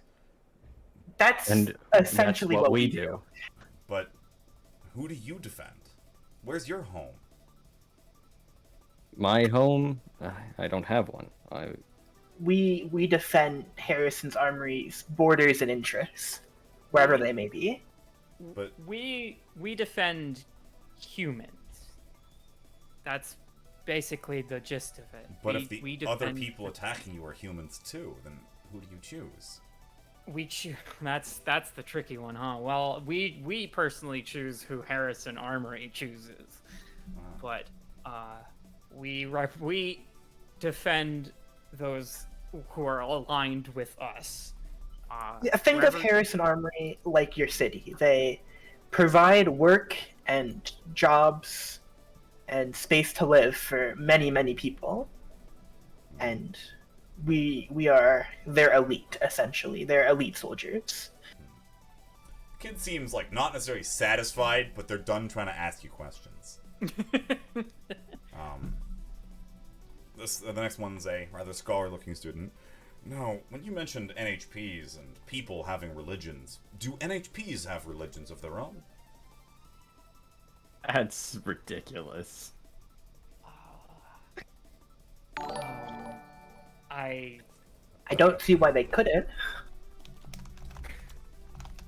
don't know. I guess it depends on the NHP. NHPs are NHPs are as varied as human people are. But they So- don't have the same amount of rights, correct? True. Are they given the right to religion?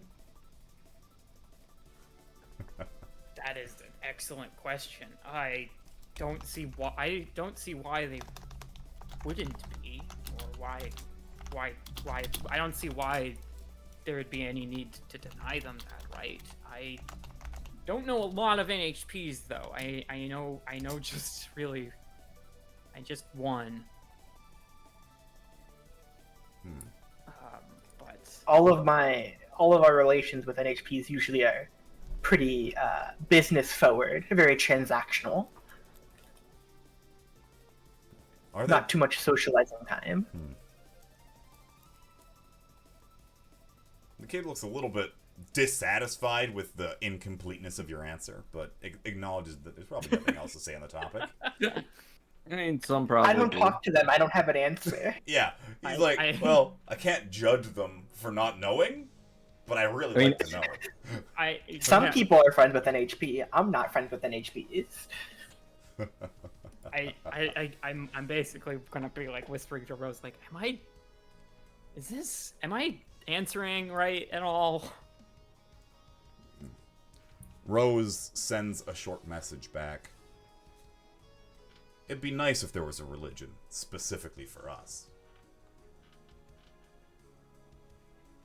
Okay. So no, there is. I chime back in. No, there is no NHP religion, but maybe someday.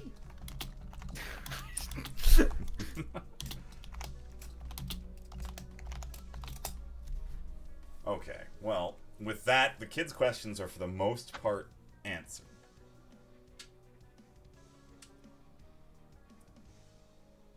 Now, at that point, the diagram above you clicks off, and you are essentially kind of ushered to exit where you could speak with Shemra, and a new speaker takes the stage to talk to the students. I think we did pretty well. And you guys get out into the hallway, and your Shemra looks at you, the three of you, and says, huh, good job in there. Yeah. Yeah. I'm trained to shoot guns, not to talk to people. No worries. I don't really do public speaking all that often. I mean, yeah, it's a new experience for all of us, but Now, the sun is going to be going to its very high peak quite soon. It's best if we retire for now.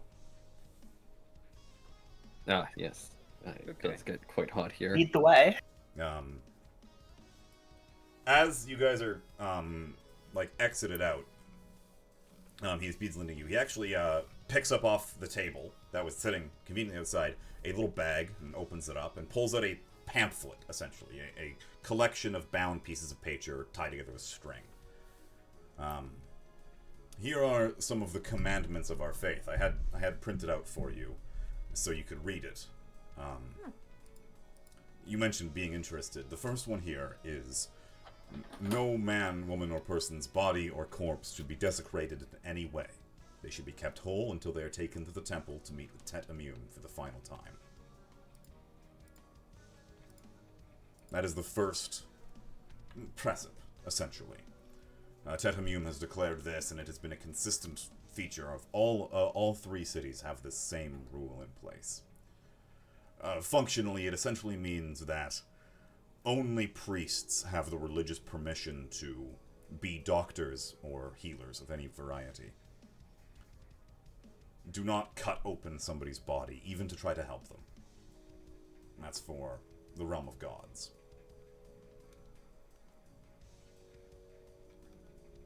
The next one here, he shows like the next page. None shall consume the flesh of another thinking, feeling being.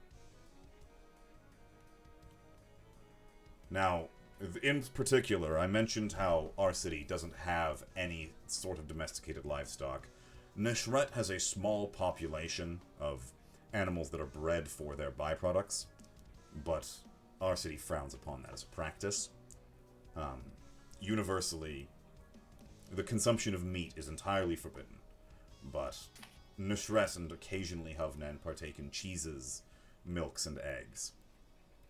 Ooh, I want that Neshret cheese. Of course, as you experienced, insects and shellfish are declared unthinking.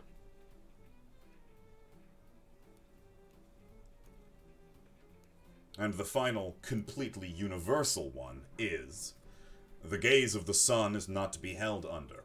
Its light must not touch you for longer than it takes a candle to burn. This is why most of us always wear our heavy clothing and hoods. We don't wish to risk additional contact with the light. Now, That's smart. the heat alone is the first cause of this, but there is another reason. It is known for people who, even when fully clothed, who work too long into the sun to get a, shall we say, an illness that arises from them, and they need to be taken to the priests to take care of it. They get ill, sick, and tired, and it's not good. The sun is not something we adore as a protector spirit, as some religions seem to.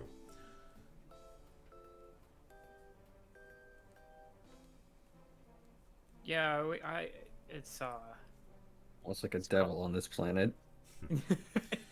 We don't believe the sun is evil. That's a bit beyond what we treat as a celestial being. But the sun itself is not something that has been designed with the idea of humanity in mind.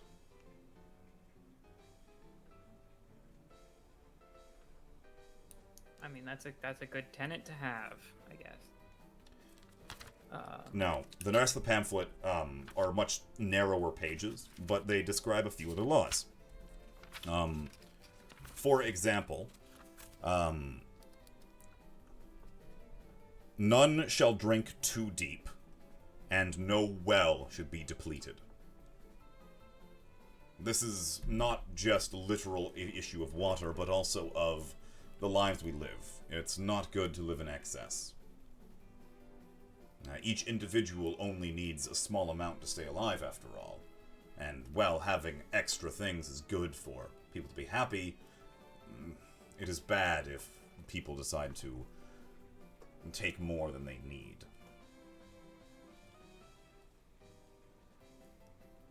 Okay. I can vibe with that. Yeah. Greed is a dangerous thing. Mm-hmm. Absolutely. The other one here is a fairly common one around the cities, but it relies most on the job you do. Now, in Jiatarun, your job is not, shall we say, assigned, but rather you are free to choose your profession. And because of that, we also have a clause saying as such. No one shall be forced to labor they are unsuited for.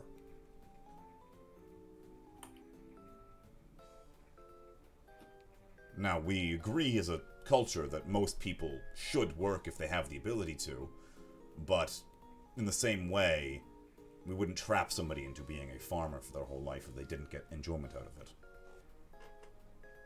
That is Sorry. one of the contested points currently with us and Nishret. How so? And Nishret's culture is very dictated by the priests.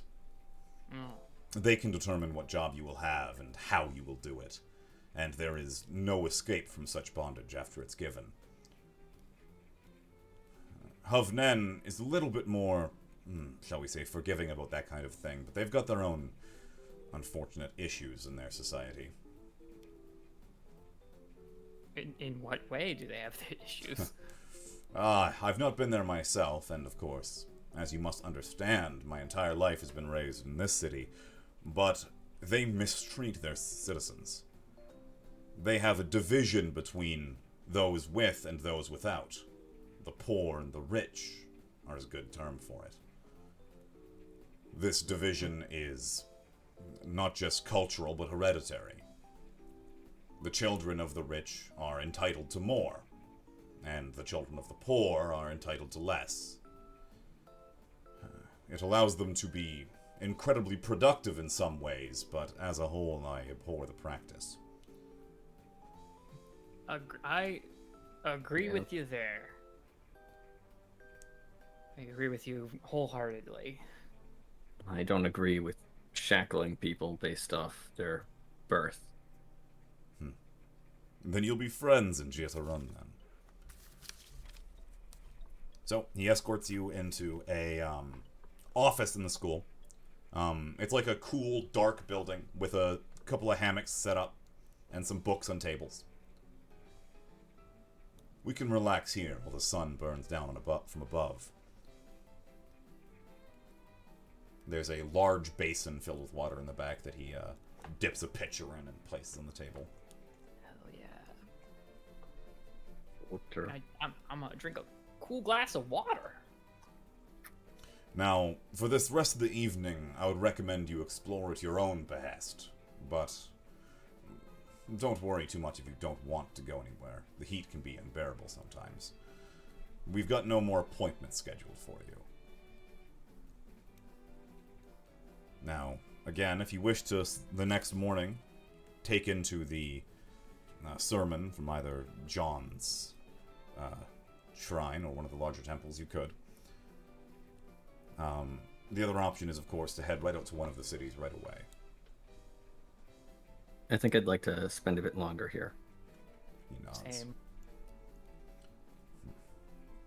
Now, if you need to go anywhere, you can go on your own, but please let me know if you are, or I'll readily come with you if you prefer. There are many places to find more interesting drinks than this. He kind of swirls the cup he's got the water in, if you'd like. Or you could go explore some of the more Harrison Armory recent placements, like the barracks or the space elevator.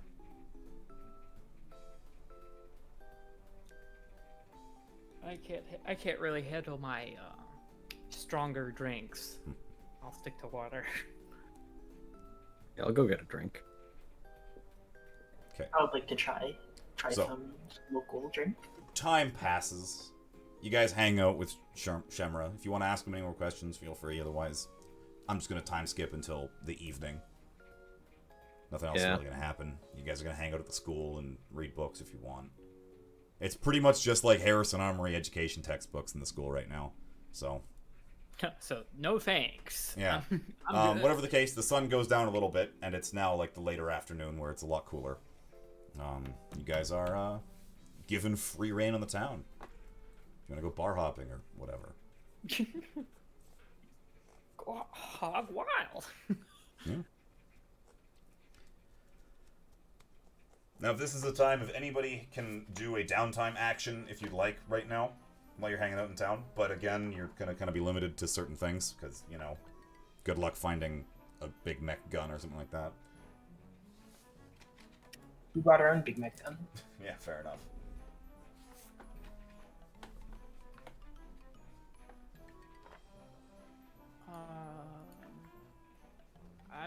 I'm definitely not gonna bar hop. I don't know about you two. Yeah, it's not really Gotta necessary. kick it front. I've learned my lesson, and honestly, I don't need as desperately to knock myself out with alcohol as I do when I'm on a space station. I'm gonna give you guys That's, one downtime action per city, by the way, just so you know. Cool. Yeah, I'll just hang out with Okay. yeah, Shemra. Sounds good.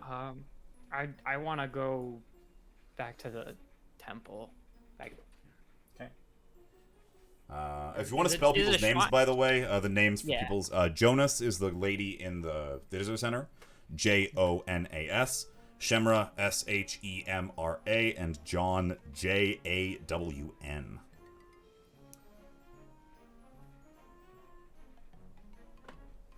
okay. You didn't meet any students. I didn't give them names. Sorry. Student A, student B, student C, student. I actually used alpha, beta. No. I feel bad for student beta. Yeah, I'm a I want Sigma to go. student. Sorry. Okay, so anybody else gonna go, or are you just gonna split up and half the party's gonna go drink, other half's gonna go pray or something? We're just gonna hang out, you know. Sounds good. So Yeah. first, I guess we'll go with Enid stopping by the shrine, or do you want to go to an actual temple? No, I want to go back to. I want to go back to see John. Okay. again. There we go. So, by the time you arrive, there are small, like, lanterns set up that have been lit with sweet-smelling oils of some variety. And she is reclining on a couch at the back of the temple with a book. It appears to be some kind of education textbook, actually. She's reading some form of Harrison Armory branded science textbook. Atta girl.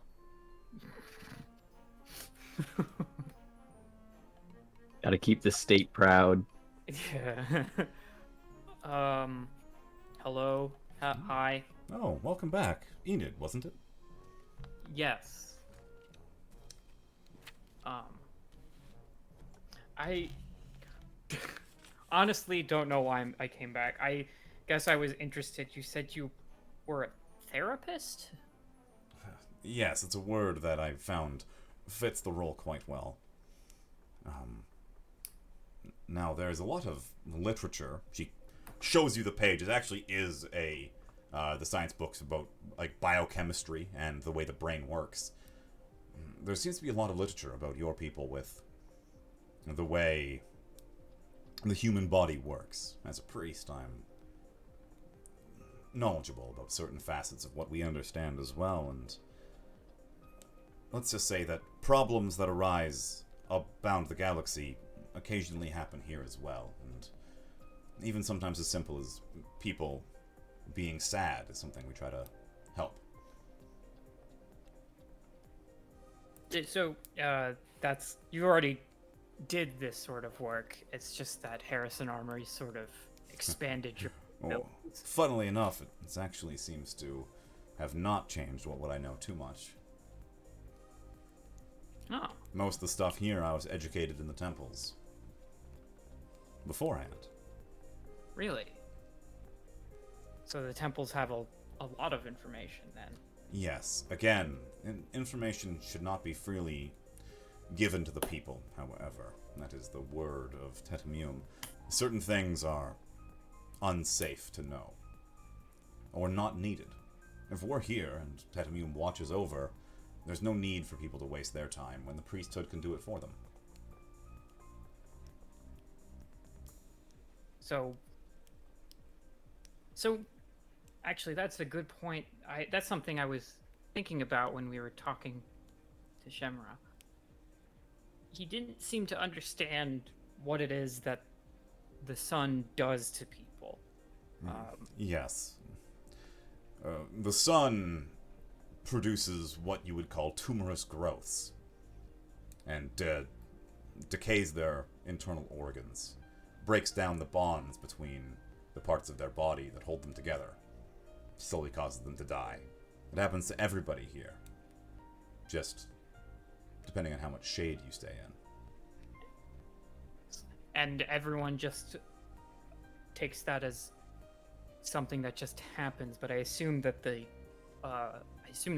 priests understand what causes that, Well, it's the sun, of course. and it's radiation. Yes. Which is why we are always very careful to instruct the civilians to stay out of the light if possible. And if they ever do feel sick, to immediately come visit us so we can help. It's So not common that it hurts someone. Everybody comes for checkups regularly enough at the temples that anytime it does begin to become an issue, we can stop it. And is this tech also provided by Tet Immune, or the knowledge to create it? I'm not allowed to share certain things with you. You are an outsider, so I can freely discuss medicine, but how we got it is something I do need to keep secret. Okay. How does one become a priest? You are selected. I'm sure you've discussed just how about everybody gets a job in the various cities, correct? Yes. Now, sometimes when there is a particularly unique child who is taken inside to speak with Tetamune, and Tetamune needs to have a more thorough conversation. This might be to help them find their place, or to assist them with an issue they've been having before, or even to sate Tetamune's curiosity. And some of them are suited to become priests, and he explains this to them, and we are brought into the temple and trained. Then, we are finally reunited with our families once the training is over. Do the priests talk to Tet Immune often after that I first do time? not, at least, but the higher level priests seem to. She holds out the palm of her hand, and you can see a faint light begin to emerge from the inside of her flesh. Tetamune literally walks the ground through me, and me through him, and the light just fades. Wait, hold on. Oh, can I see that one more time? A very pale silver blue glow just emanates slightly from inside her flesh. You can't see it from the outside. If you want to grab her hand and then investigate, there's no wires, there's no lines. It's like looking at your hand when you're shining a flashlight through it. The kind of faint light from beneath. Yeah. You don't have any implants, do you? No. Or at least none that I'm aware of. And that's what Harrison seems to believe, that Tetamune is enhancing his priests with technology. But I don't believe that's the case. I trying to be as respectful as possible, but I just need to talk to Tet Immune. I really desperately, I guess it's more of a want, but If you truly desire it, I'm sure you'll eventually find your way there. But don't try to force the issue. Many of the priests are very distrustful of Harrison, for good reason. yeah, We very know good reason. what they've done. At least some of it. And they still want to deal with Harrison. What would you have us do? Say no? That was the first call. Well, Months there of near are- riots when people found out we were willing to deal with Harrison. But it's not a viable, long-term strategy. What, would you have us wage war on Harrison? No, that would not end well. but how much do your people know about Union? Huh. As much as Harrison lets us know. The place we are in is very far from Union space.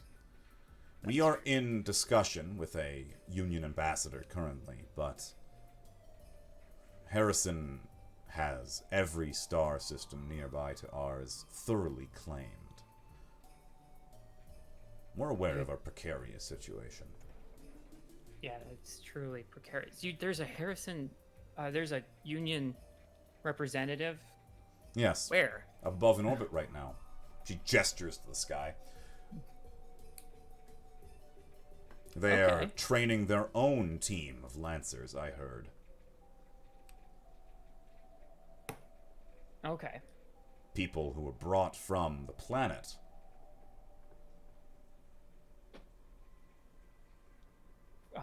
Oh, okay.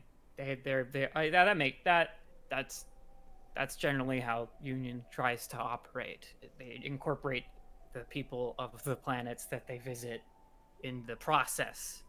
Mm-hmm. Although I guess at this point Harrison's beat them to it, so all they can really do is just kind of stand by and hopefully mitigate any human rights disasters that might occur.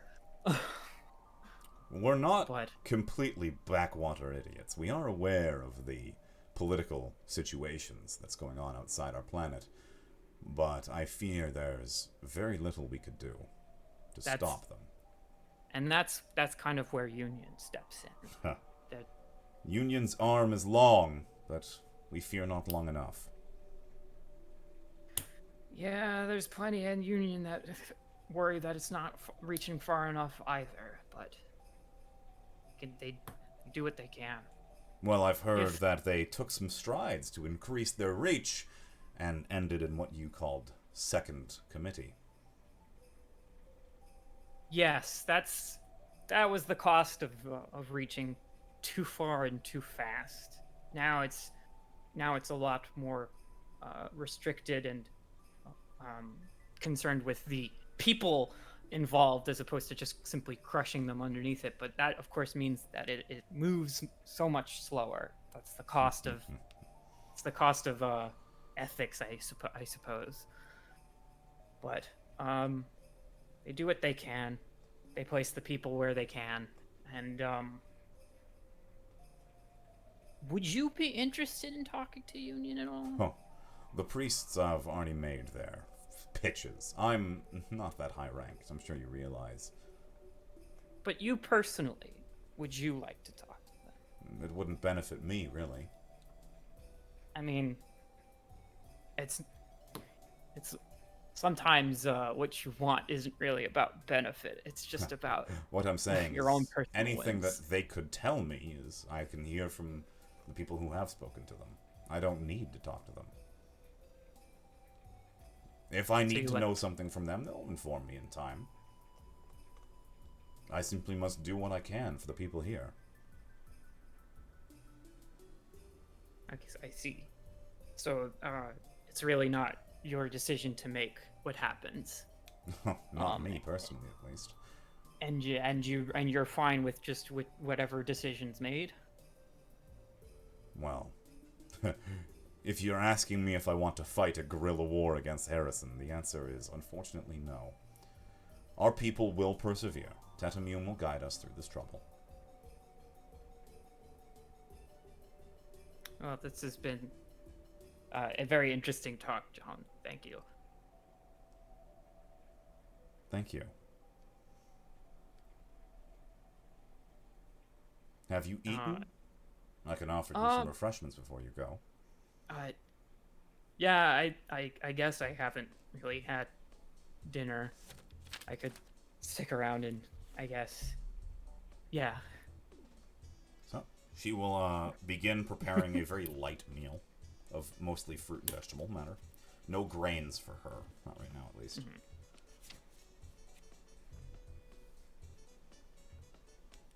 Okay. There you go. You eat dinner. She's not really going to try to initiate too much highbrow conversation with you. That's fine. I feel like I've psychoanalyzed her enough. Like, All right. And moving back over to our friends in the bar. Hell yeah, getting drunk. The alcohol's Tasting not all that strong. There are beers. Like, there are mead. Like, Oh, we have honey? yeah, they do. They have apiaries. nice. We're already eating bugs. What's bees to that? So, it's all fairly weak, but it's fine. Tastes good. It's enjoyable. There's like nobody here that's like getting drunk though. Most people are here like drinking with their friends, and like maybe a red face comes across. Most people seem to stop when they get to their limit. Oh, okay. Gotta teach him. There's how to no have a there's no bender. sloshed poor people to beat up. Sorry. What about sloshed rich people to beat up?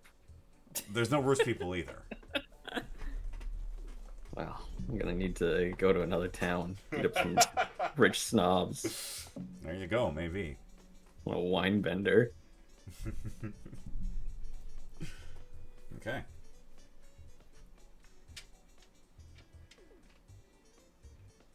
So, again, I don't really have anybody here for you to meet. There are some Yeah. people around the bar if you want to go try to make small chat with random people. But you're just going to get the decisions of the people. If that's something you're interested in, I've got a few notes, but you can get drunk for free. Don't charge you anything. I'll ask them what they think of my shades. No, it's not a good use of my time. I don't know. I'll try and show off. Be like, hey, I'm from space. It's pretty cool, right? You will definitely get some people crowding around the table to hear stories about space. That's easy to do. Yeah, I'm gonna just show off and try and talk big to a bunch of nobodies. There's a couple soldiers drinking casually. There's a couple people who you'd imagine are farmers or maybe traders. You don't really know. They're all wearing the same kind of clothes. Everyone's taking their hoods or hats off indoors, so everyone's smiling, having a good time. Yep. I don't know if anyone has any. Or if anyone shows like any interesting opinions about, me being a space noid. No, they're cool space noids. They've been doing this for a bit. There are a few people who are like specifically avoiding you and like kind of glaring at you, but they're not gonna interact at all.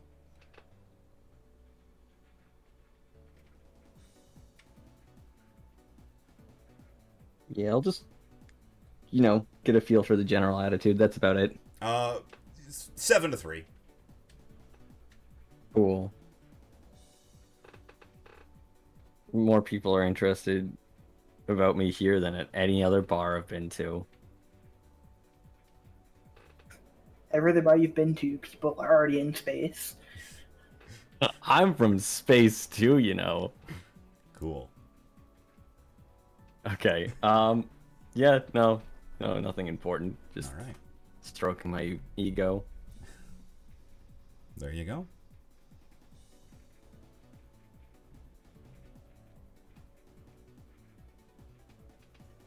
Is Ducia going to take any action tonight?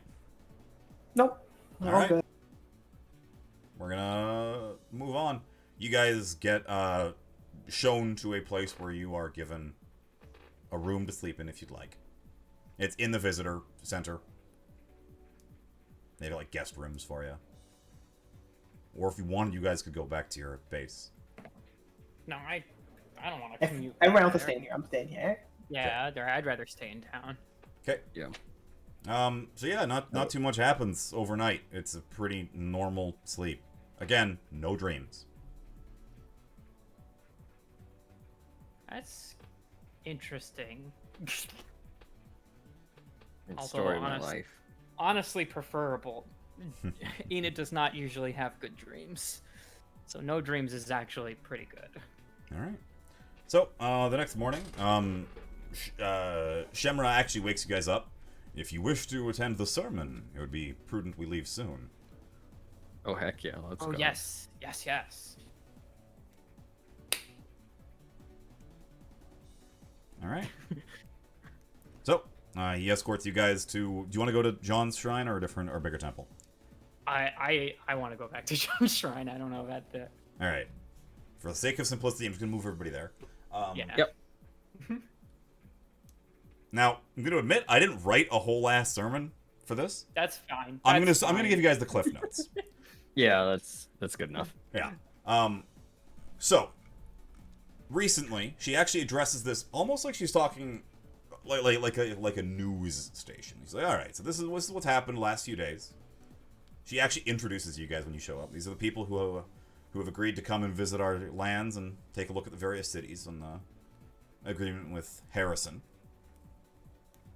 Everyone kind of looks at you, but quickly goes back to paying attention to her. From orders from the priests, keep as normal. She mentions a few by name. I'd like you guys to stay behind for the evening, and I'll give you some directions, but I believe the people in the temple need you to stop by for a little bit. And there's like a few random people. An older woman, a young dude, a child.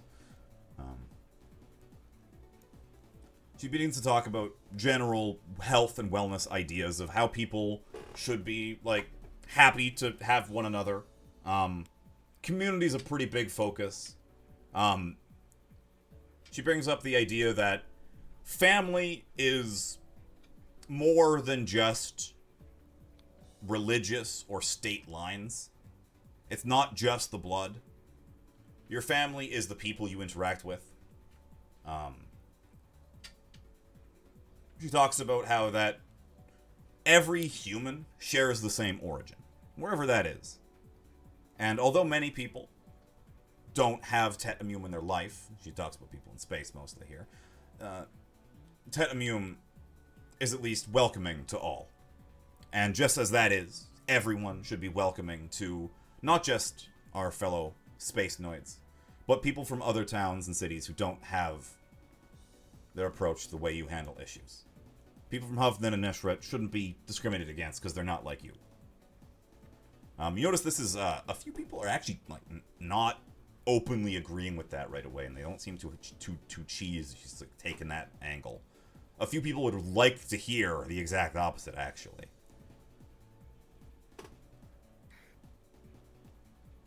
So, of course, she gets into the next idea. I've heard some people speaking ill about Hovnen's recent practice this year. Now, I'm standing with you on this. I don't believe what they've done is good. I think it goes against the overall wishes of Tetamume for treating the people.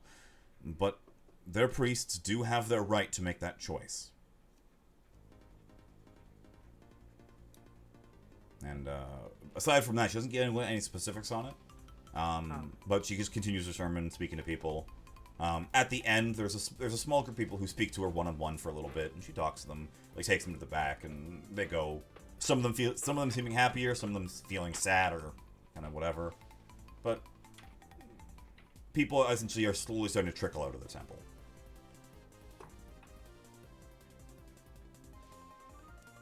You just want to stick around, or are you gonna go?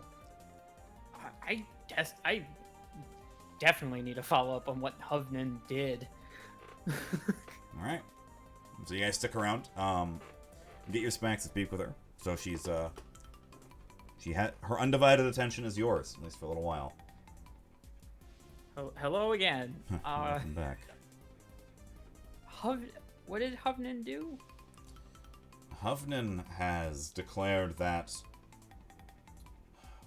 their caste system, they've created a new caste of the lowest rung. The people who are there are denied a great many privileges and rights, one of which is this year they will not be included in the ceremony to meet Tetamume. Oh. Yeah, I'd see why people would be upset about that. When it was announced, people desperately called Jietarun to go to war, to fight that heresy, but we decided that it is in everybody's best interest if, especially now more than ever, we don't have any open warfare.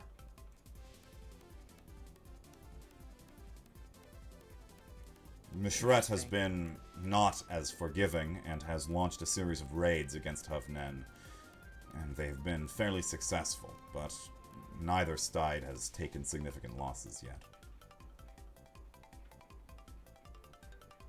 We do our job in keeping the peace, and Harrison Armories offered to assist, but we declined any overt, direct intervention. Probably for the best. Well, thank you for the sermon. It's been pretty enlightening.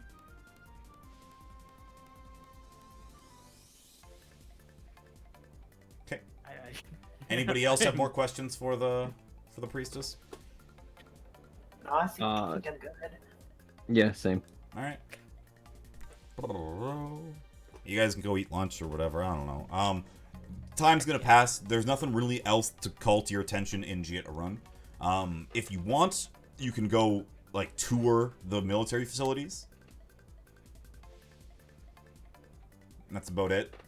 Here. Yeah, I'd like to see if I can. I don't know. Talk to a paladin. Find out. So you'd have to go to one of idea. the main temples to try to find one of those, most likely. Never mind. Too lazy. Okay. he gave up so soon. Yeah, paladins are very, very rare. Shemra explains. They are selected as During the ceremony. during the ceremony, just like priests are, but you likely would get 2 or 3 priests for every paladin, at least. They are specifically warriors trained by Tet Amum, and they hold Tet Amum's authority. If a paladin is taking action, it is the action of our god. You want to see if you can actually take one in a fight? Oh, I know I can. But do they fight for fun?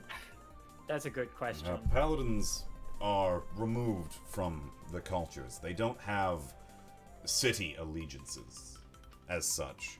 Paladins are the only force you'll see that move between the cities quite regularly. Each one is completely unique and different in how they act or treat people. Are they open to sparring with him? You'd have to find one that is. I'm sure there are some who would gladly destroy your mech, but many others would likely have some reservations about putting on a political display such as that. They're cheap, easy to replace. He looks a little bit worried. Are you guys seriously intending to go fight a paladin? I mean, I'm not I'm personally intending to fight. I mean, a I paladin. considered if they asked, but I mean, I'm pretty confident in how it would go down, so I don't need to prove anything. He kind of raises an eyebrow at you and just kind of nods, but, well, you are entitled to your own opinions.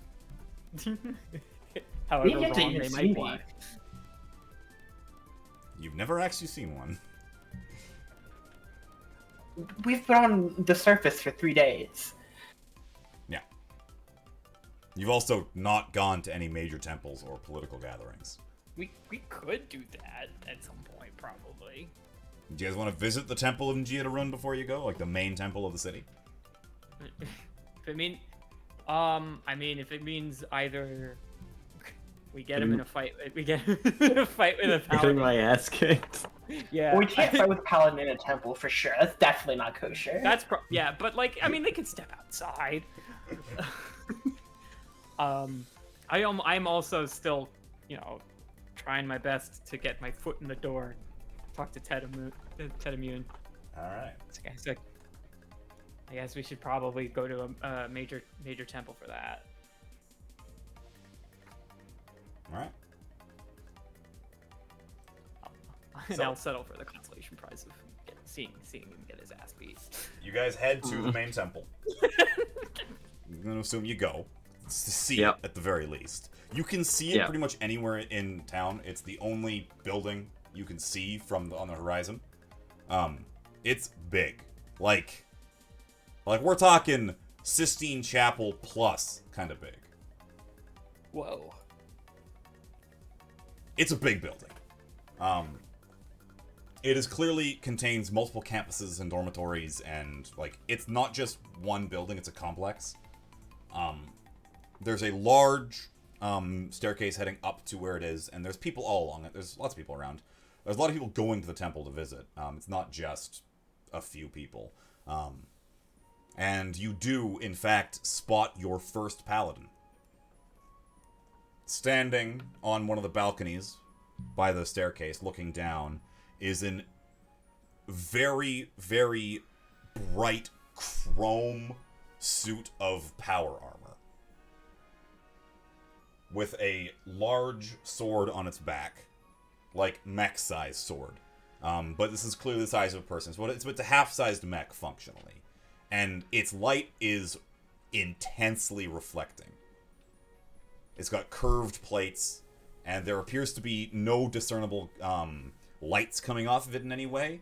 And there's gaps on its visor that could be where the eyes look out. You don't really know. It's entirely obscuring whoever's inside. And it's kind of just passively observing the people going up the staircase. Still think you could take him in a fight? Dude, he's just using a goblin. Of course I could.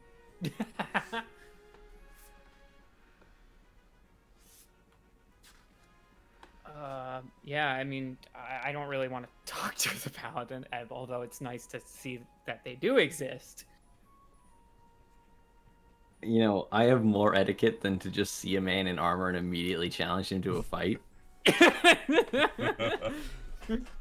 Well, you'd be fair. You don't know if it's a man. It's completely obscuring. Yeah, that is a good point. Could be a subaltern, for all we Could know. Could be just a robot. Yeah, just to see a haunted suit of armor. Yeah. Challenge it to a fight. Yeah. Okay. So, do you guys want to head into the temple, or you just good to see it and leave? I would like to go inside. All right. So, upon entrance, you see 3 or 4 priests dressed like John was. All with their very thin robes, but covered in nice things. Not that exciting. And there's one person who is wearing a very large and impressive outfit, speaking to someone who is about a little bit less than that, but better than the rest. So there's clearly at this point 3 levels of priest you can see. One of the guys has a big hat on, if that helps. Oh my god, a pope. Space Pope! It's not Space Pope. He's not that big. It's a very, very kind-looking young man, actually, who's got the big hat on his head. Oh. Speaking to an older woman, whereas most of the other priests in this temple seem to be men. All right, and they're all bald, right? No, they all have a variety of various kinds of outfits and colorations they've chosen. The guy in the hat is pale for the populace and has bright green eyes. Whoa. Well, I mean, we got it. I'm just gonna jump right to the top of the chain of command. I go to the big hat. You're just gonna kind of push past everybody and go right to the big hat? I mean, I probably not like rudely pushing through people, But but you're gonna kind of just ignore talking to him and go right up there? Alright, Yeah. sounds good. So, when he sees the 3 of you approach, he also notices Shemra as well. And he gestures, and a path is kind of made for you as you guys walk up.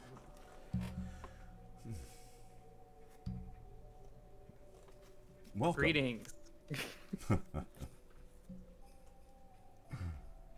You can call me Lethaldus. Nethylus? Lethaldus. Lethaldus. I'll spell it for you guys. Letholdus. Okay.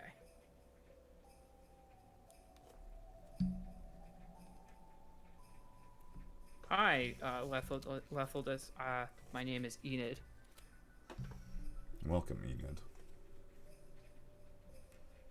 So, I'm assuming by your large hat, you're a high priest. My position is called Bishop. Would have been my second guess. It's funny how our terms of position so closely mimic the words you originally used as well, isn't it? I mean, True. I don't think it's too strange. It's no less stranger than everything else about this planet and how it operates. Indeed. Well, I've been trying to get. I've been trying to make a request, and I guess you're the best. You're. I'm afraid I'm I've been- going to have to deny your request. You don't. You already know what it is, I guess. Yes, John forwarded the information to me. I see. So is Tedamun just not taking visitors today? Tetamium does not take visitors any day. But I cannot guarantee that Tetamium will not speak to you, just that you cannot go to speak with him. I see. So it's not. I can't call him, but he'll call me. If he thinks he needs to, you will feel his presence and he will make himself known. Is there any way to speed that process up at all? What does he want? Tetamium wants what's Yeah. best for the people. Wants what's best for humanity.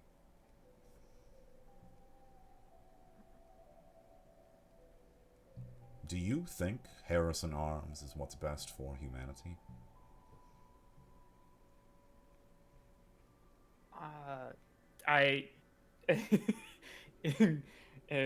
Shemra's still with us, right? Yeah, yeah. Shemra is being very deferential to all the priests. He's not spoken up in their presence. I'm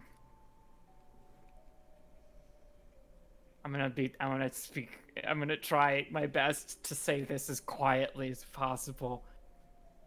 Not really, no.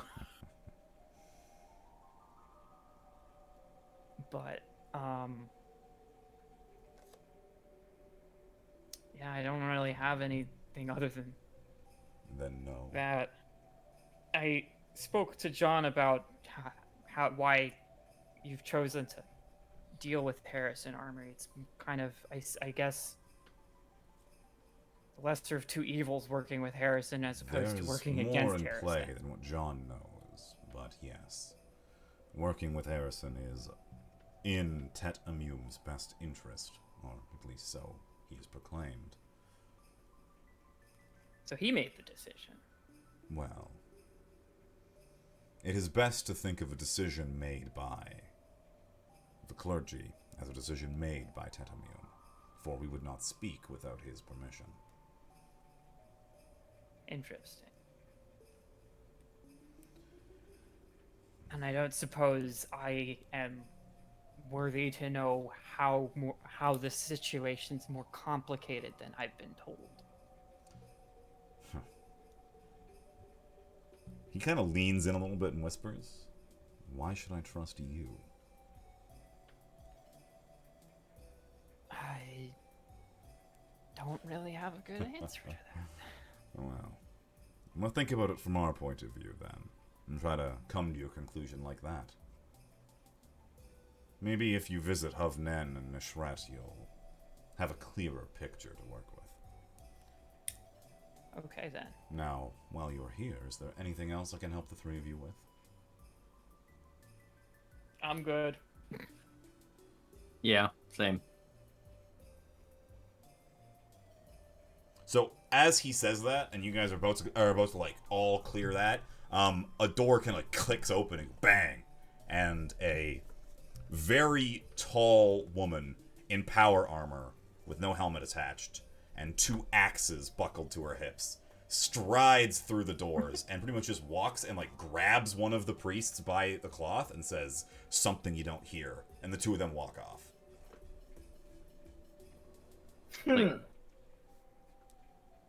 Interesting. That was a paladin. They were in a paladin Yeah. armor. And they specifically grabbed a pretty low-ranking priest, too, so...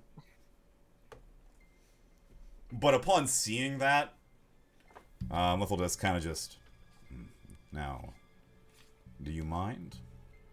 I think I have something to attend to. Go right on. Go right ahead. Thank you.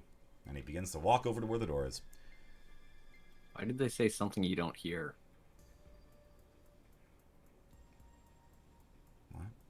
No, you were too far away. Yeah. Yeah, no, I understand.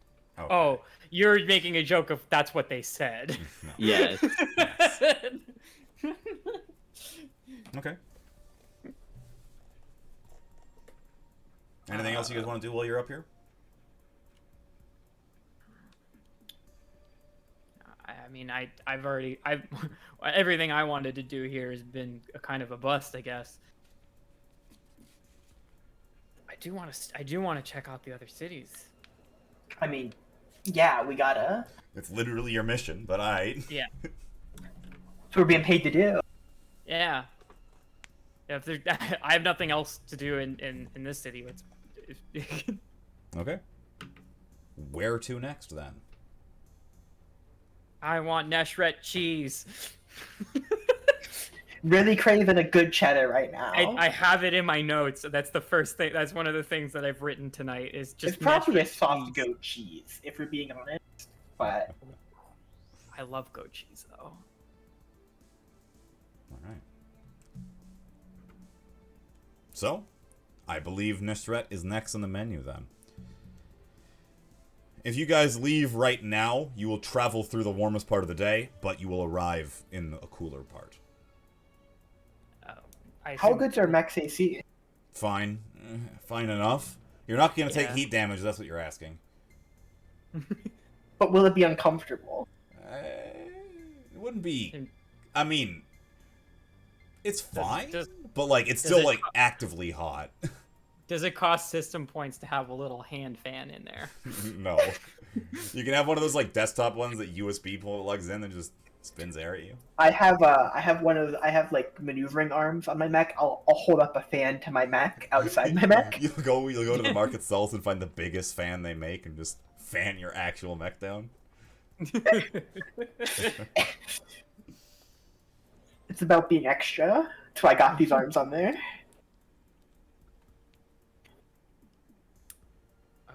Yeah,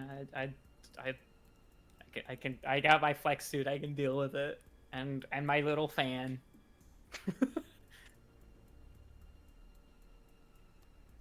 All right.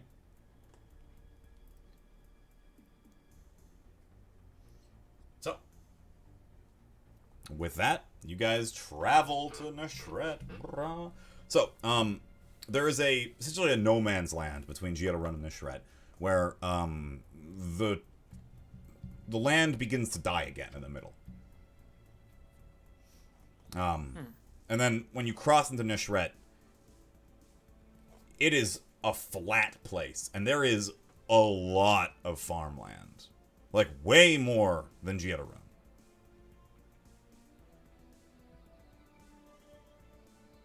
Same kind of crops though, right? Yes, but like a lot of them. Mm.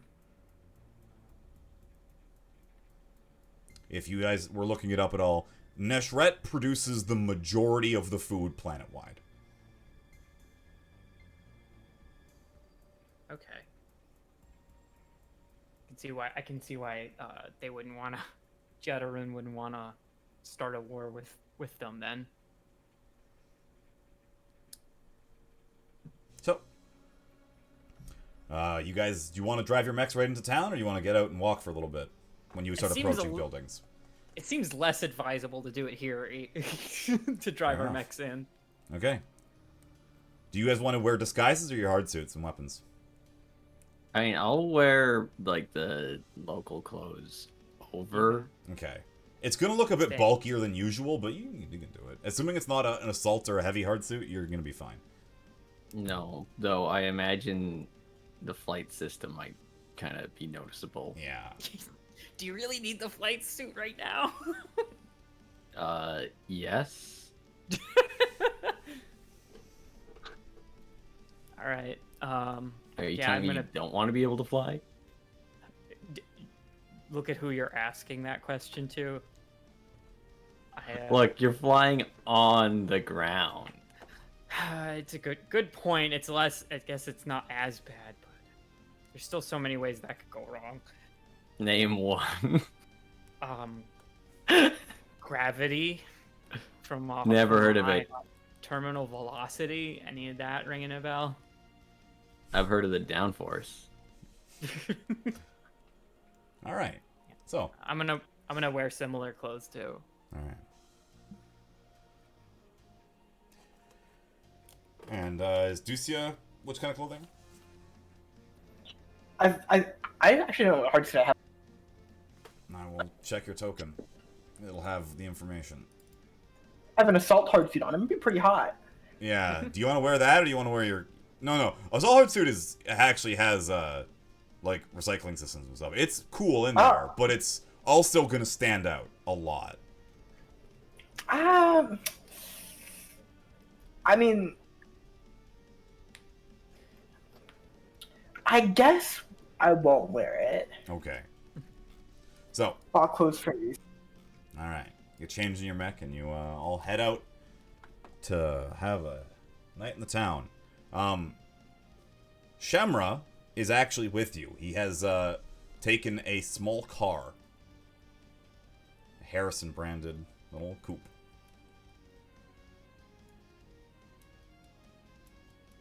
And he offers to give you guys a ride into the rest of the city, or if you'd rather walk. In No, this I'll take the ride. Yeah, in this heat. Yeah. Okay. So, as you're getting into the city, it's like cooling down a little bit. So, you're not gonna die out here. His We're not car gonna die out has here nice yet. air conditioning. So he takes you into the city proper, and he speaks to you. So I've been speaking with some of the Neshret diplomats, and they've agreed to let you guys in, as you're aware. Now, this is a little bit different than Jiatarun. Normally, even I wouldn't be allowed to walk freely here, but you're given special permissions.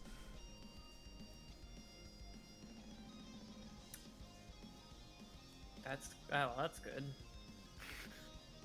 Now, as you see, this place has lots of farmland. They produce a lot of food, so they are an important economic ally to Jiatarun, but they don't necessarily share the same views on many policies, so keep that in mind.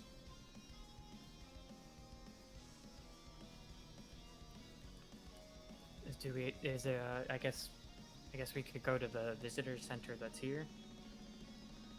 Yes. So, he drives you in. It's actually, he just takes you to the main temple. There's no actual visitor center here. Oh, yeah. So, but we kind of lets you guys out. So, in this place, I don't know if you know, but coming up tomorrow is actually going to be the yearly ceremony that I'm sure you've heard about.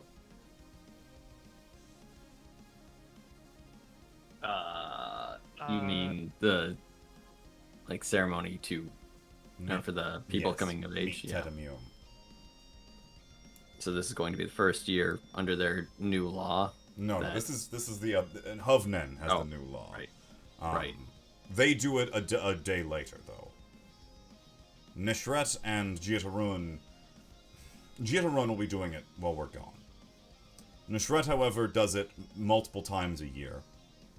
And they do it in smaller batches. But they do it on the same cycle, so this is their first ceremony of this year. I will warn you, Jiatarun's definition of adult age is very different from Neshret's. Neshret will induct them in at puberty rather than adulthood. It's a bit young, ain't it? Do they accept late bloomers like myself? I would not be as forward with the priests of Neshret as you were with Jiatarun. They take less kindly to people questioning their interpretation of faith.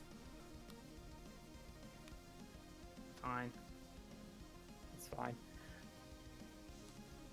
Now, we could go into the temple now and discuss with them more if there's anywhere else you'd like to go. This place has many interesting places to visit, including a rather sizable production district for things like alcohol or food products that require extra steps.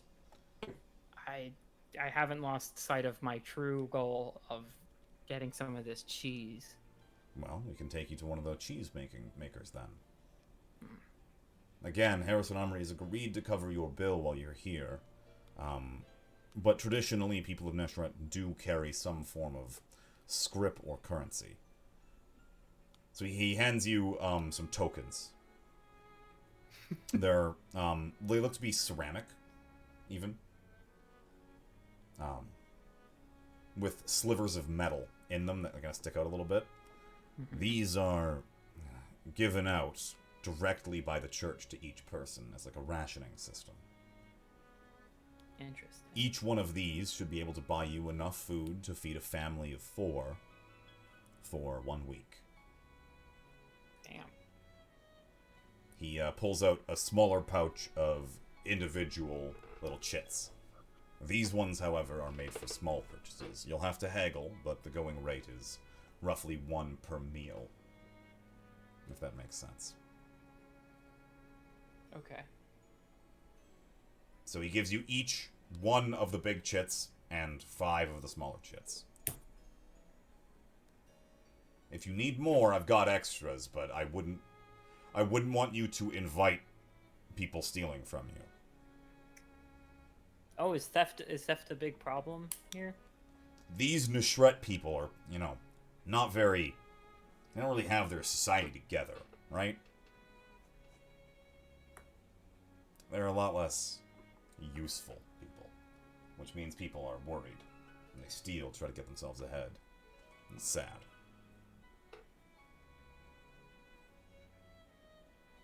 Okay. I'll try not to get mugged. You guys kind of get the feeling that he might be a little bit biased.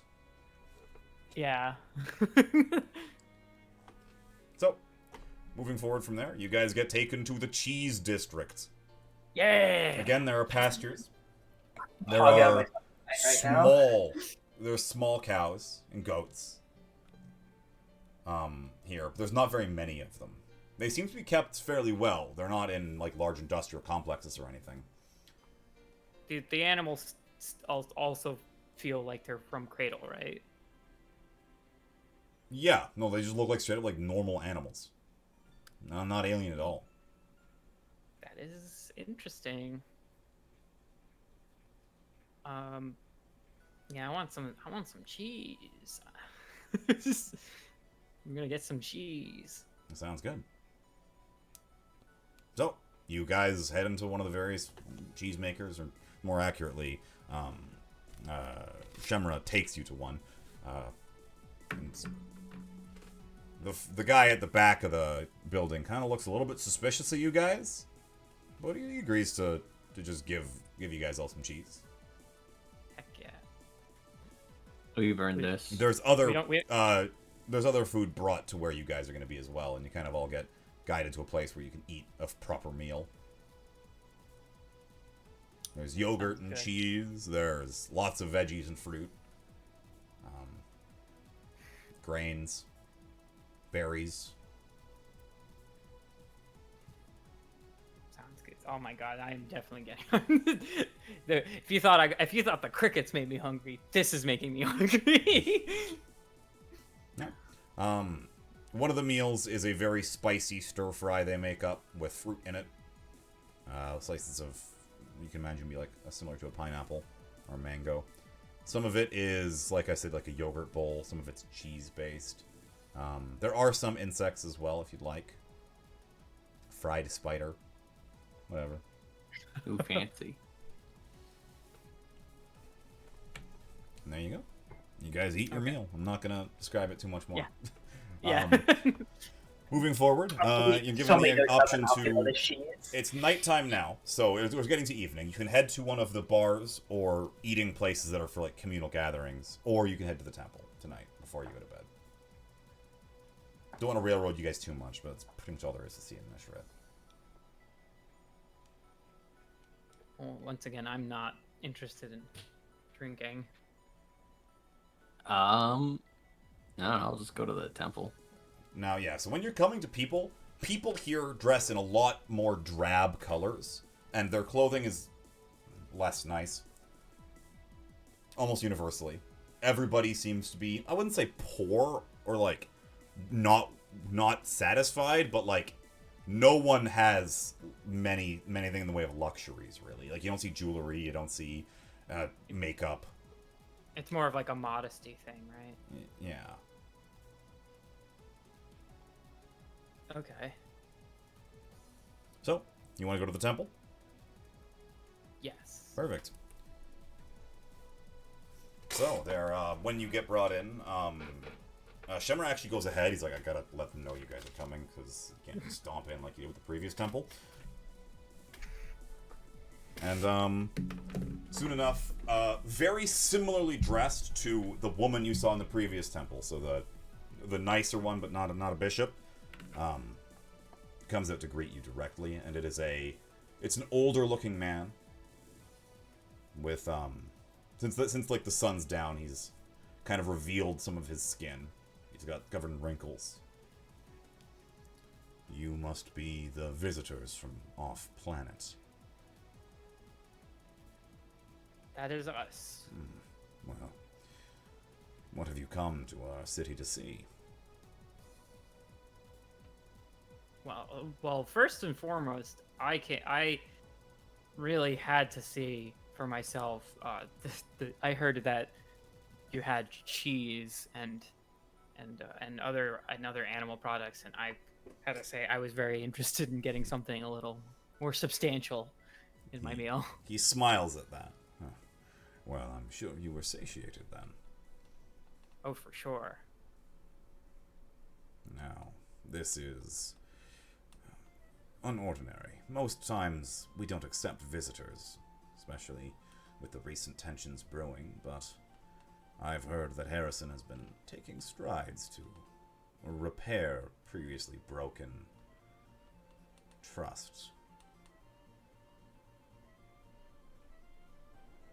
Yep. We're just doing our best to put forth a good hand. You know, we wanna operate on good terms. Mm-hmm. He used the word broken. Has Harrison done something to offend you? You could say that. Now, Harrison destroyed some of our land.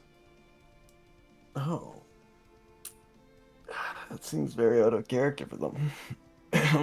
Tell me more. It would be helpful if you know a bit more about how this land came to be. He gestures out to one of like the breaks in the buildings. You can see farmland out ahead. The plants here would never survive the sun. You're aware of that, right? Yes. Yeah. It is by the grace of Tetamume that anything grows on this blighted planet. Now, Providence, you could say. yes. Now, it is unique to us, in a way, but Hovnen and Jirarun both have their territory set aside for farming, and Tetamume allows them that, but Tetamume favors Neshret. You see, if we ask, he will give us more land. Tetamume has the ability to bless these plots with the ability to grow more life. And we have used this to expand and grow as Tetamume has decreed. And however, Harrison has either intentionally or unintentionally destroyed one of these plots that was recently blessed. Before any of the holy plants had a chance to grow, they salted the earth and built buildings there. Interesting. Where could you point me out to where they did that? He gestures off in a direction. You can see like far away there's some buildings, like way out. Like outside city limits? Yeah. Oh. Okay. Well, I am certain that Harrison didn't intend any harm in doing so. It's possible they weren't aware of that plot's importance before Whether they... or not they were aware, it was a costly choice. There's no denying that. And you have my apology for that. But I'll see what I can find out about what's going on over there. Are you? I hear that you're having a festival soon. A festival, yes. The young ones will have their life decided for them tomorrow. Do they have the same? Do they have a similar experience to what they have over in Yadaroon? Yes, they speak to Tetamune, and Tetamune helps them choose what they're destined to be.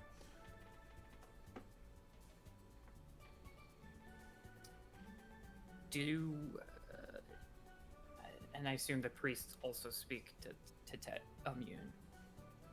Yes. Have you spoken to him recently? Why are you looking to know?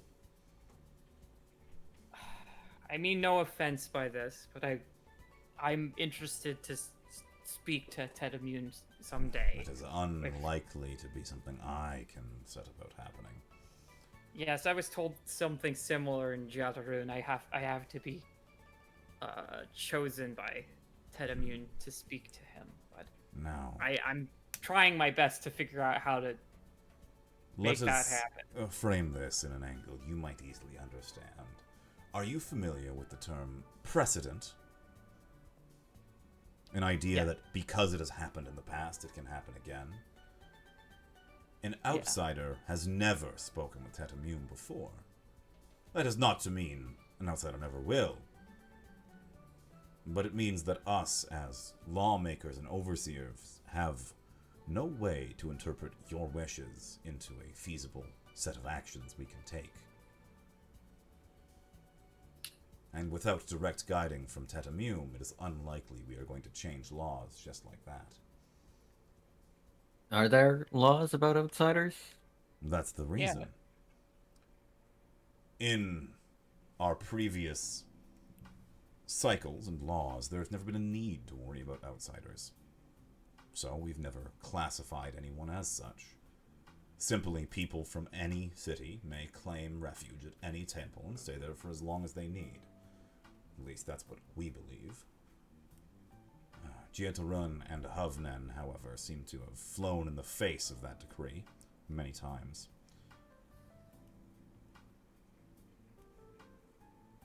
So the definition of an outsider is kind of a recent thing, then. Indeed. So thus, there's no precedent here. What if, and I'm really just kind of spitballing here,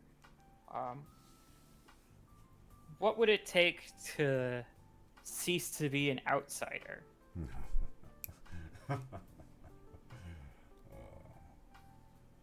Now, if you were to ask Hovnen or Jietarun, they might have an answer for you. But, in my interpretation, you don't. You were not one of the ones chosen to be born here. For, if you are not born here, Tetamune did not choose you to be born here. It's a tautological problem. Do you see it? Yeah, I see it. If Tetamune wished for you to not be an outsider, you would not be. Although, and please let me know if I'm speaking out of line here, but if you think about it, weren't the first worshippers of Tetamune also not born here?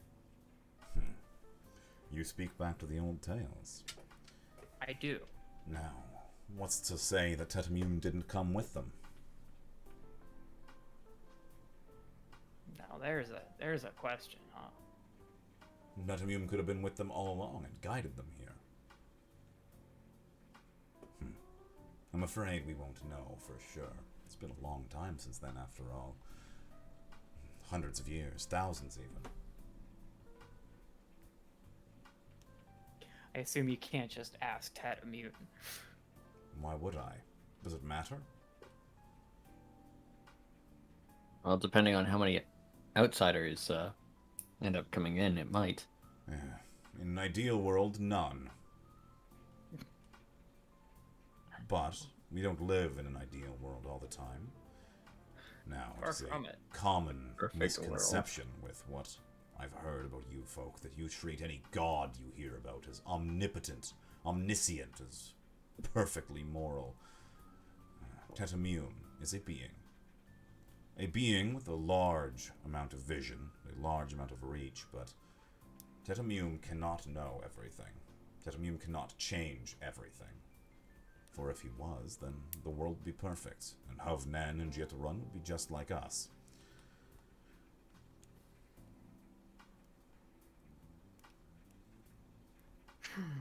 Now, this Megan. applies to Harrison as well. Tatamune may not have the direct power to fight all of Harrison, not with whatever gods they have caged on their planets.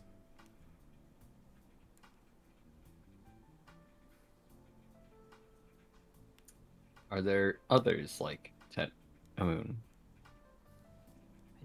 I doubt they would know of any. We are all human, are we not? If Tatamune is simply just a different type of human, why should there not be? But, of course, we haven't met any. Tatamune could be unique and alone in the universe. And that could be why Tatamune stays with us.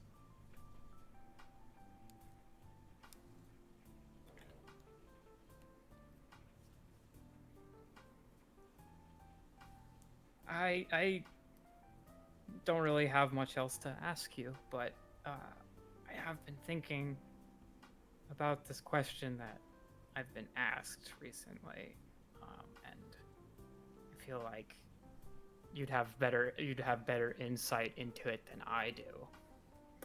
What is Providence? Providence. Providence. Do you mean from my point of view, with my god being Tatamune? Yes. Then Providence is, if you recall our discussion on tautology, what happens was always going to happen. Or, should we say, because it happened, there was a cause.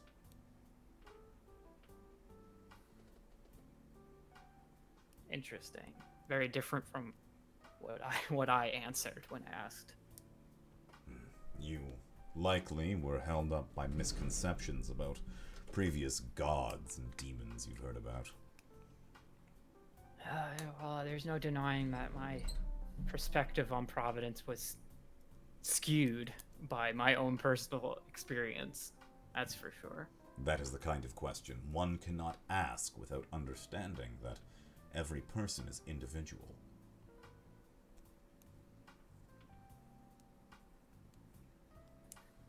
All right. I messaged Rose like, you get all that? Rose doesn't reply immediately, just pings a confirmation that message was received, but doesn't give an answer. Okay. Well, thank you. Now, And before you yeah, no, run I'm off sorry. on us, tomorrow, the three of you, I recommend you come back to the temple. You may observe the ritual, at least its beginnings, and it might help show you why we do what we do. oh, yes. Thank you so much for that. I look forward to it. All right. And the so far unnamed old man leaves, or begins to walk away. Goodbye, old man. Goodbye, old man. Not gonna ask his name. I mean, yeah. I wasn't talking to them, so It's a bit late now. Fair enough. Yeah, we missed our chance. You're talking to a guy who spoke to someone for 3 months and never even knew the person's name.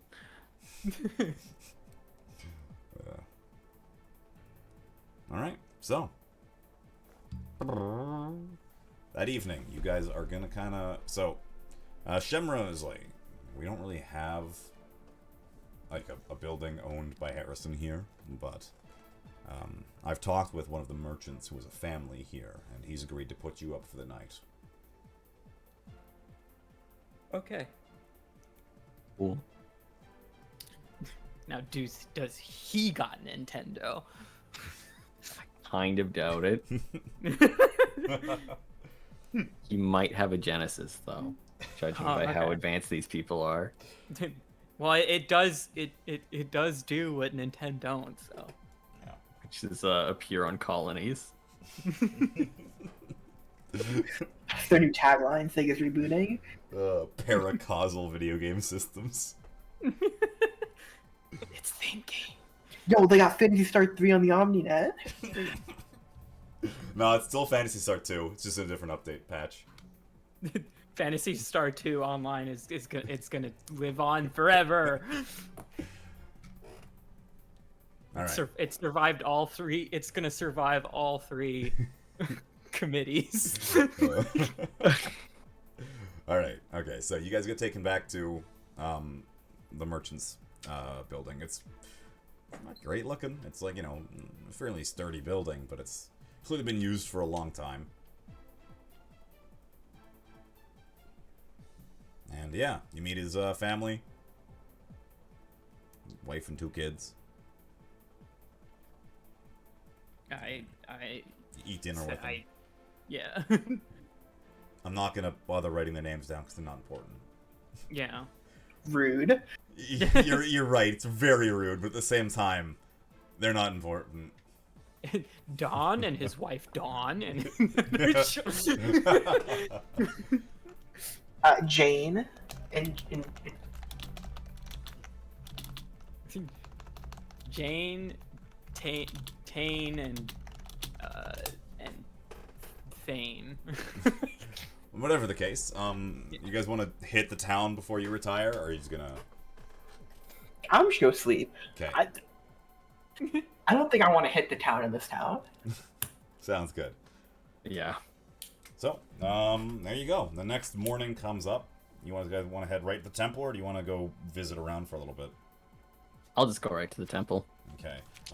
Shemra does state there are some places I could show you that you're probably not going to wander across if you want. Like what?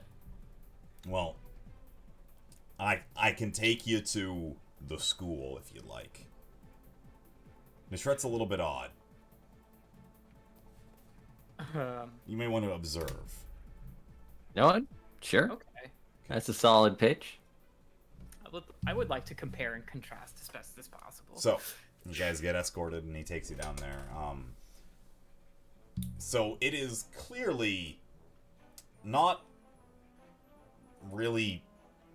How should I say this?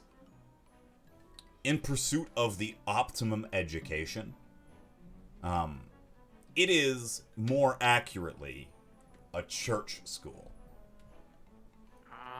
Where they are pretty much being given sermons alongside their lessons about how they owe everything to Tet Amum, and how Tet Amum is responsible for their happiness.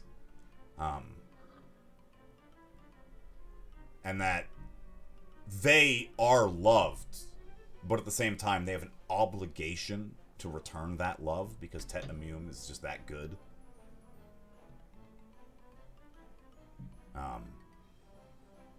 All the students here are like really young. Like none of them have hit puberty yet. Funny how that works. So Great. it's not the best education-wise, but you can tell the teachers do care about the students individually. None of them are being mistreated or anything, but it's very different from the previous cities you've seen. Probably any city that you've actually seen, given that you live in, Spaceland. Space Squalor. Yeah.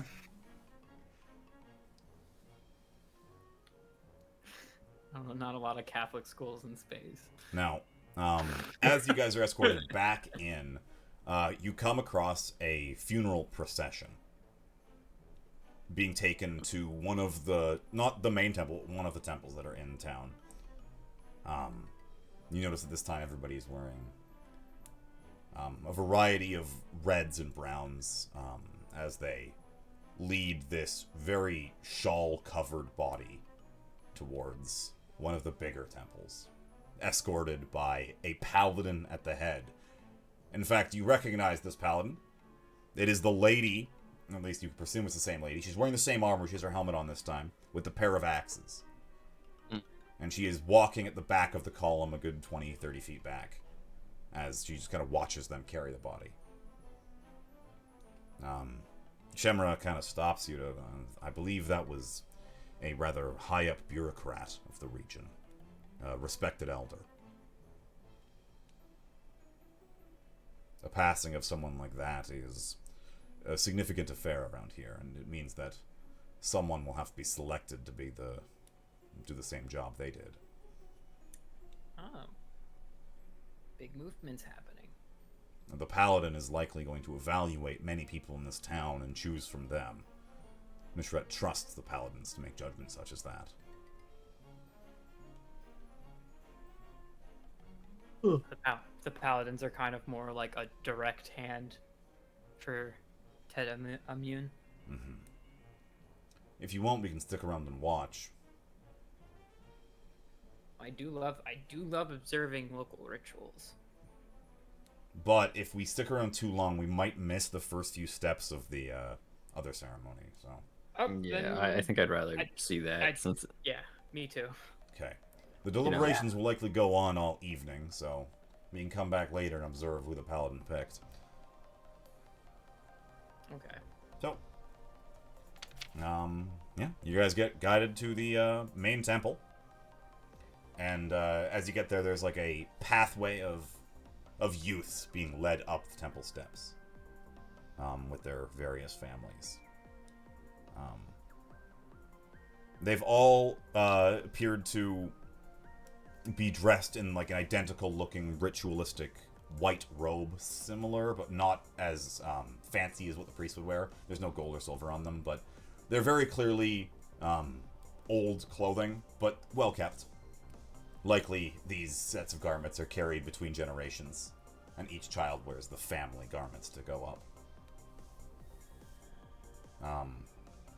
There's a variety of young boys and girls being led up the steps.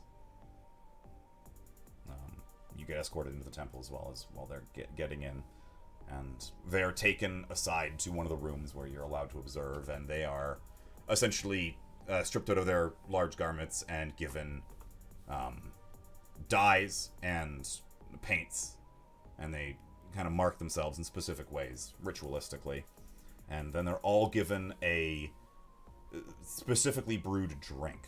It looks to be some type of tea. It's a pale rose color, rather opaque.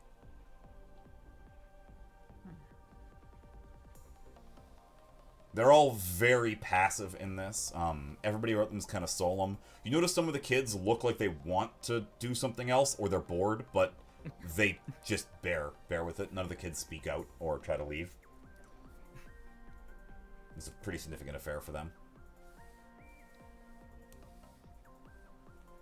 And then that just continues until all the children are prepared, and they're all led into a hallway that leads to presumably other rooms.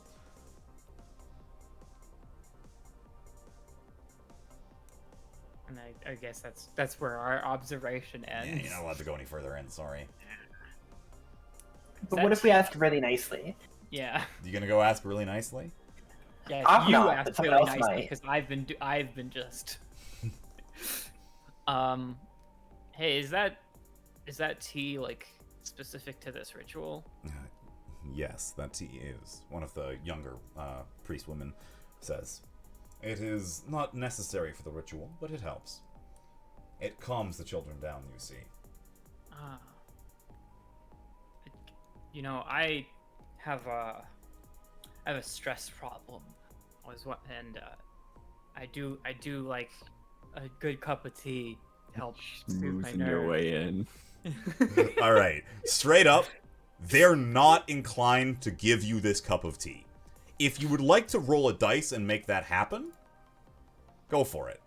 But it's not something they want to give you.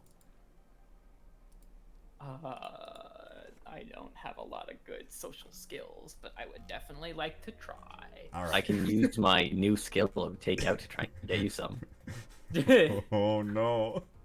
Yeah, maybe not, but I mean, I'll roll a die and see if me just kind of being like, hey, can I have some tea? So it's a pretty difficult challenge. You're gonna get a difficulty if you do this one. It's not easy to just be like, give me, please. It's not risky to ask. No, it's not right? risky, but like you're probably not gonna get another shot because like it'd be weird. I'll Like, take- can I have that tea? No, please, no, please, Can I- no. I would like to clarify though. I'm not asking to like have a cup of tea right now. I'm just asking if I could have some, like where I could get Yeah. some of that tea. Okay. But yeah, I'm gonna roll. I don't have any skill triggers for this one, so it's just straight up and down. Good luck. Oh You wait, have to do I have to slash R. Slash R. There it is. Yeah. Oh God. yeah. I mentioned there was difficulty involved. Yes. That means you have to roll difficulty die as well, which means you fail, unfortunately. Okay. So you do gain this piece of information. This tea is not something that can be made outside the temples. I'm sorry. Oh, thank you anyway. I could try and show off if someone else wanted to try and sneak some. No, it's okay. I don't want to risk it. I I don't want to said, help.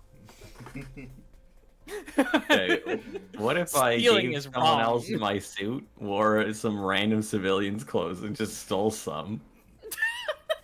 This is getting way too elaborate. I don't need the tea that bad that I'm gonna do a heist for it. Yeah, but Harrison would want it. That is a good point. That changes nothing. They also said they wanted one of these priest's corpses. I'm assuming we're having this Two birds with one conversation stone. out of earshot of this priest. I should hope so. I'm not gonna bring up that in front of the priest. We have this conversation after that priest walks away. Okay. There you go. Yeah.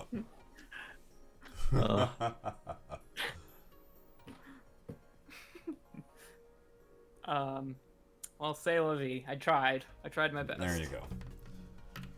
Okay. So, if you guys want, one of the priest ladies is like, hey, the children should be coming out either late this evening or over the next few days. Like I said, it takes a little while for them to each go through their trials, but if you'd like to come back tonight, you can wait for some of them. Sure. yeah. I do have a question for Shenra though. Yeah.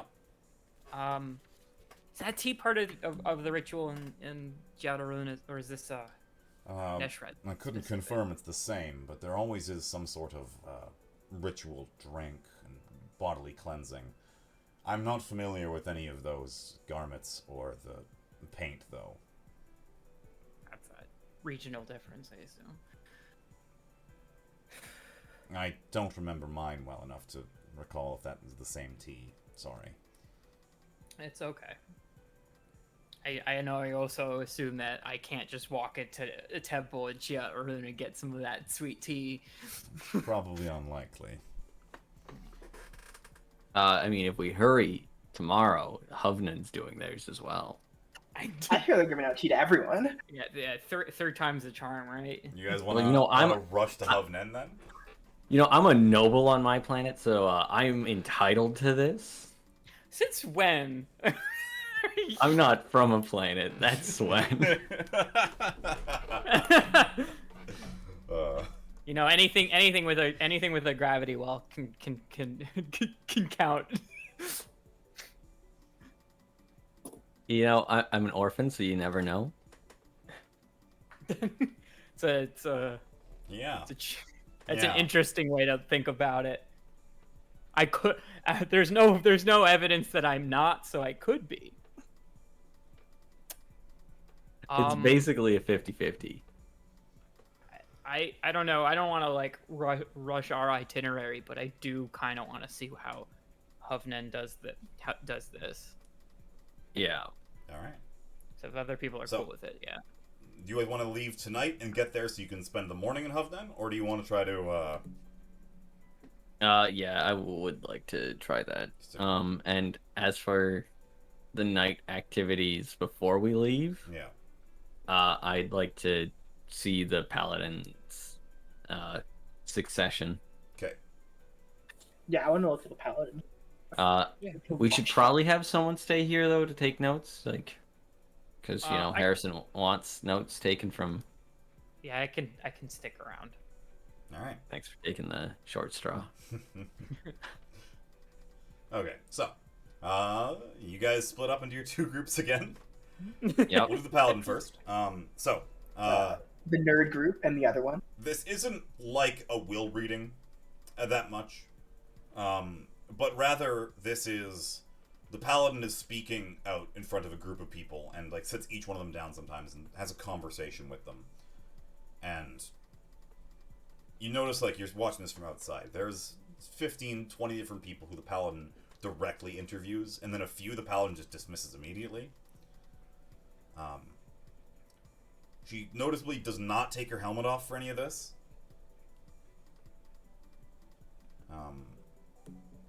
But each person, after talking to the paladin, seems like, I guess that's the way it is. Nobody's like, darn, I didn't get it. They're just like, it wasn't my position.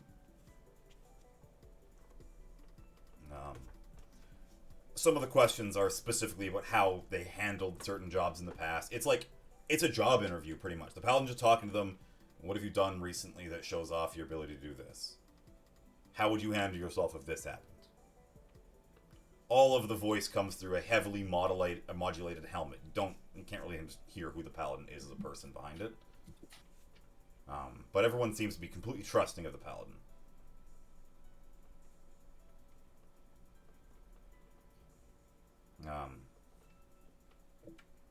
Finally, it progresses through candidates until it's down to a few. There is another older man who has been introduced as the brother of the one who died, who had a completely different profession up until now, but he took interest in his brother's work and wishes to continue the line. There is the man's son, who takes the same thing, and there's also a completely unrelated, very young girl. She can't be older than 14.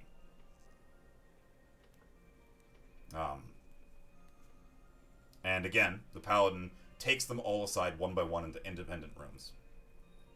And you guys are pretty much left alone in the temple with the two older men and the girl gets taken on their own first. And it's the two guys, and you guys are all just kind of sitting in a room waiting. So, do we already know like exactly the role of the person who died? Like I said, they were a high-level bureaucrat. Think Okay. essentially, almost like a mayor.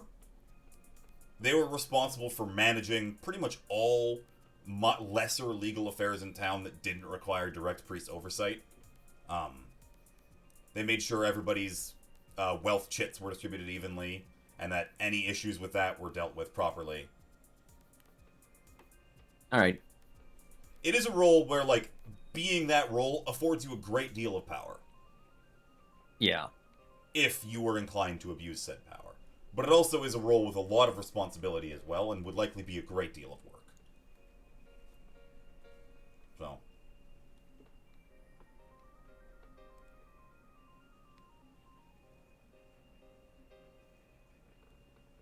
So, you guys gonna wait in silence? I mean, Okay. I mean, what? So, We can't really talk over him. eventually, Not asking questions. comes out the younger girl. She has a red mark on her cheek. she's probably gonna be executed. Unfortunate. And then one of the older guys goes in. and I've she's- seen this before. You're right. She's kind of like there, not like crying, but like she doesn't look very happy. Clearly holding herself back. Fuck it. I'll just ask. Uh, I'll ask her what happened. I got hit. Oh. Uh, was it something that you said, or Yeah. was it an answer to a question? Yeah, kinda.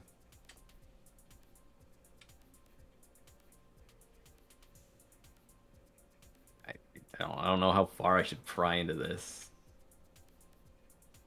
Yeah, I She guess I'll doesn't say. seem too forthright to just open up her life story to you, but you don't know what that might be.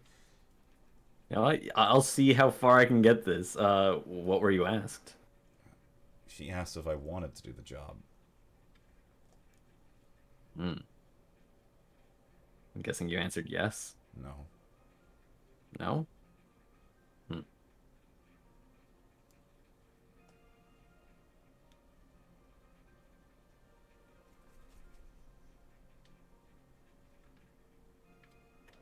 So it's good you didn't get the job if you didn't want it. Oh, no, I might get the job still. Ah. Well, honesty's important. Yeah. We shouldn't. We shouldn't turn down what Tetamine wants for us. I mean,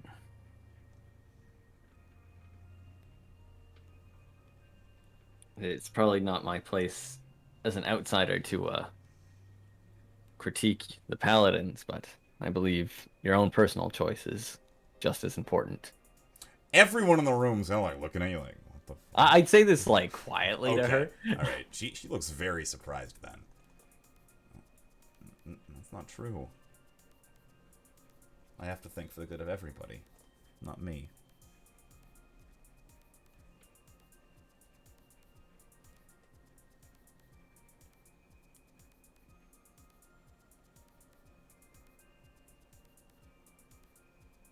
Not gonna. Okay, you leave it there. Yeah, All right, yeah. the I mean, next I dude- could try and give her big advice, but I'm too lazy. The next dude comes out and just straight up leaves. He doesn't stop. He just goes. And then the son gets brought in as well. Now you're just alone with the girl still. Time passes. It's very awkward. And then out walks the son, and he also pretty much just leaves. And the paladin steps out of the room as well behind him. Looks at the girl. Congratulations. You are the best fit for the job. You will do good work with this position.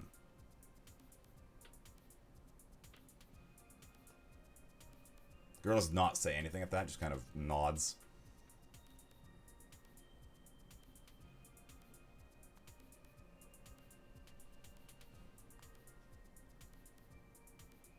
And the paladin just starts to walk away.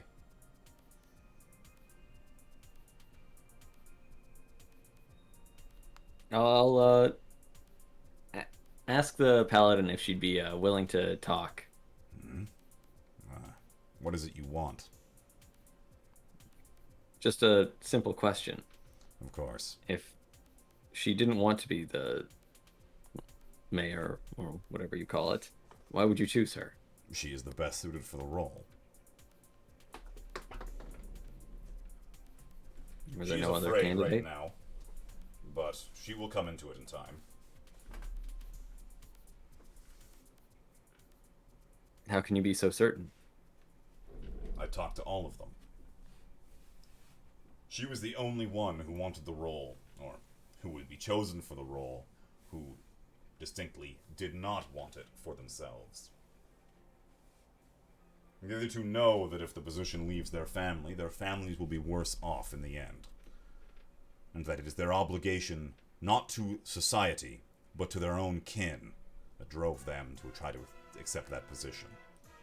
They indeed would be talented at it, but I cannot accept that.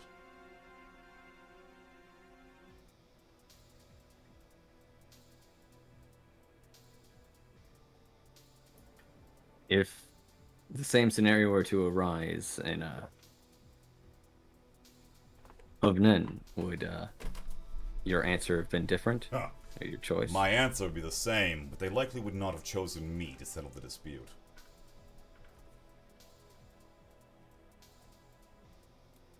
The priests there have different relationships with the paladins. I'm sure you understand. I can imagine.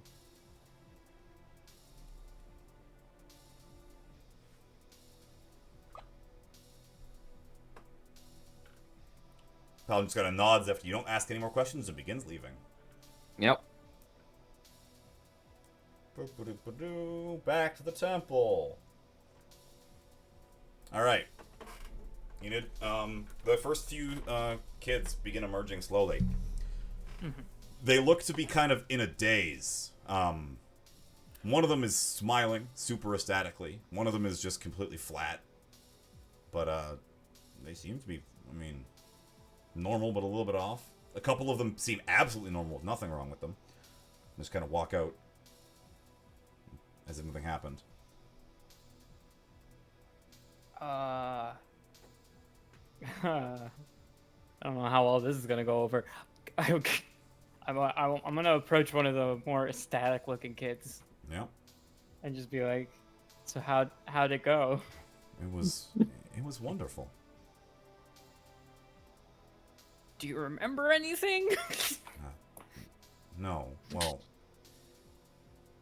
I remember touch, the feeling of being held by Tetamium. Interesting. And Immune told you what work you're going to do now? The kid kind of frowns a little. Kind of? I don't know.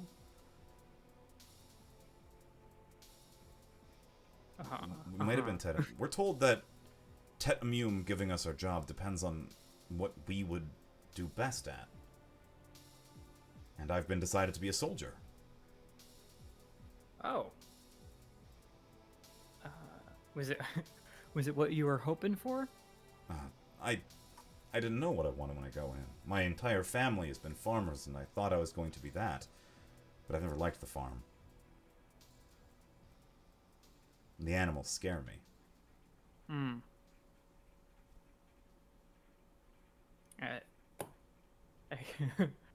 Well, I wish you the best of luck being a soldier.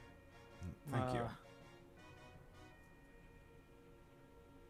And I would like to approach one of the more confused looking kids. Okay. They just kind of look up at you. So, how'd it go? I didn't know what to expect. Was it like that for you too? Oh, Worse. I mean, yeah. No, I didn't really know where I'd end up either. Huh. A lot of people don't know where they're gonna end up. The young girl looks a little bit sad at that. I guess that's how it's always going to be, right? Yeah, it's difficult to say. Do you know what you're at? What did you end up with? Oh, I'm going to be a farmer. One of the new plots. Were you expecting that? Not really. My entire family has been merchants. But now Well, I'm to join there's another family and be a farmer with them. You wait, hold on. You leave your family to become a farmer? She kind of looks at you as, Do you we're all leaving our family. get to go back? No, we have a new family now. The person we're supposed to Okay. do our job with. Oh. Well, farming can be I'm sure farming will be fine, kid. I hope so.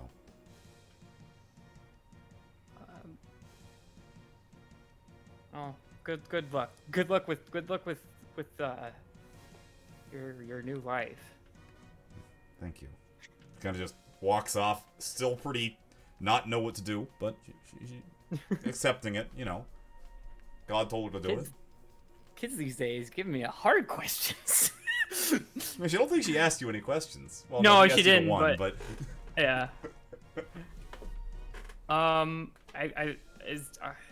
We saw there was the ecstatic kids, there were the confused kids. There wasn't another like a third type of kid, right? Yeah, there were some that were like pretty normal looking, I guess.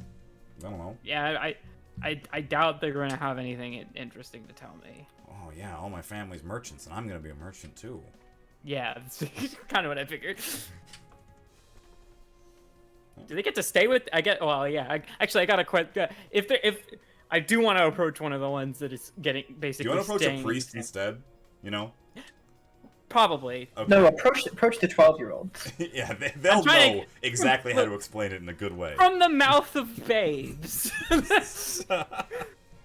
Yeah, I'll approach a priest. All right. You have more questions about the ritual? I guess it never really came up, but I don't know.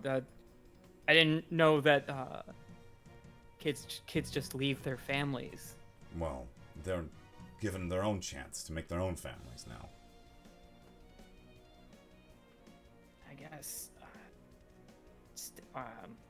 I guess this is kind of my own cultural perspective, but it seems like a young age to go out and start new families. They're not going to be creating a family this very year. It's likely No. they'll spend a few years with their peers, and either they will select or there will be a partner for them. And they will then move on. The way it works is we have a elder or overseer live with a collection of children at a time. And from that group, they can then separate off. Do the kids that stay in the same family business, do they stay with their family? Only if it's needed. For the most part, if it's a farmer, we can find new plots of land, or they can simply work the same ones. You must understand, however, usually children are also often replacements. Unlike Gieta-Run, children here are limited. In fact, legally you can only have as many children as the Tetamum allows you, and you are to not get more. Despite having the most farmland of any nation, we also had a large issue with overcrowding a generation back. And since then, there's been some controls put into place.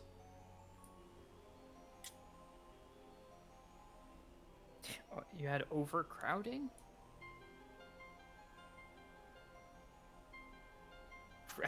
Sorry, forgive me. I thought Tetamune could provide additional plots as needed.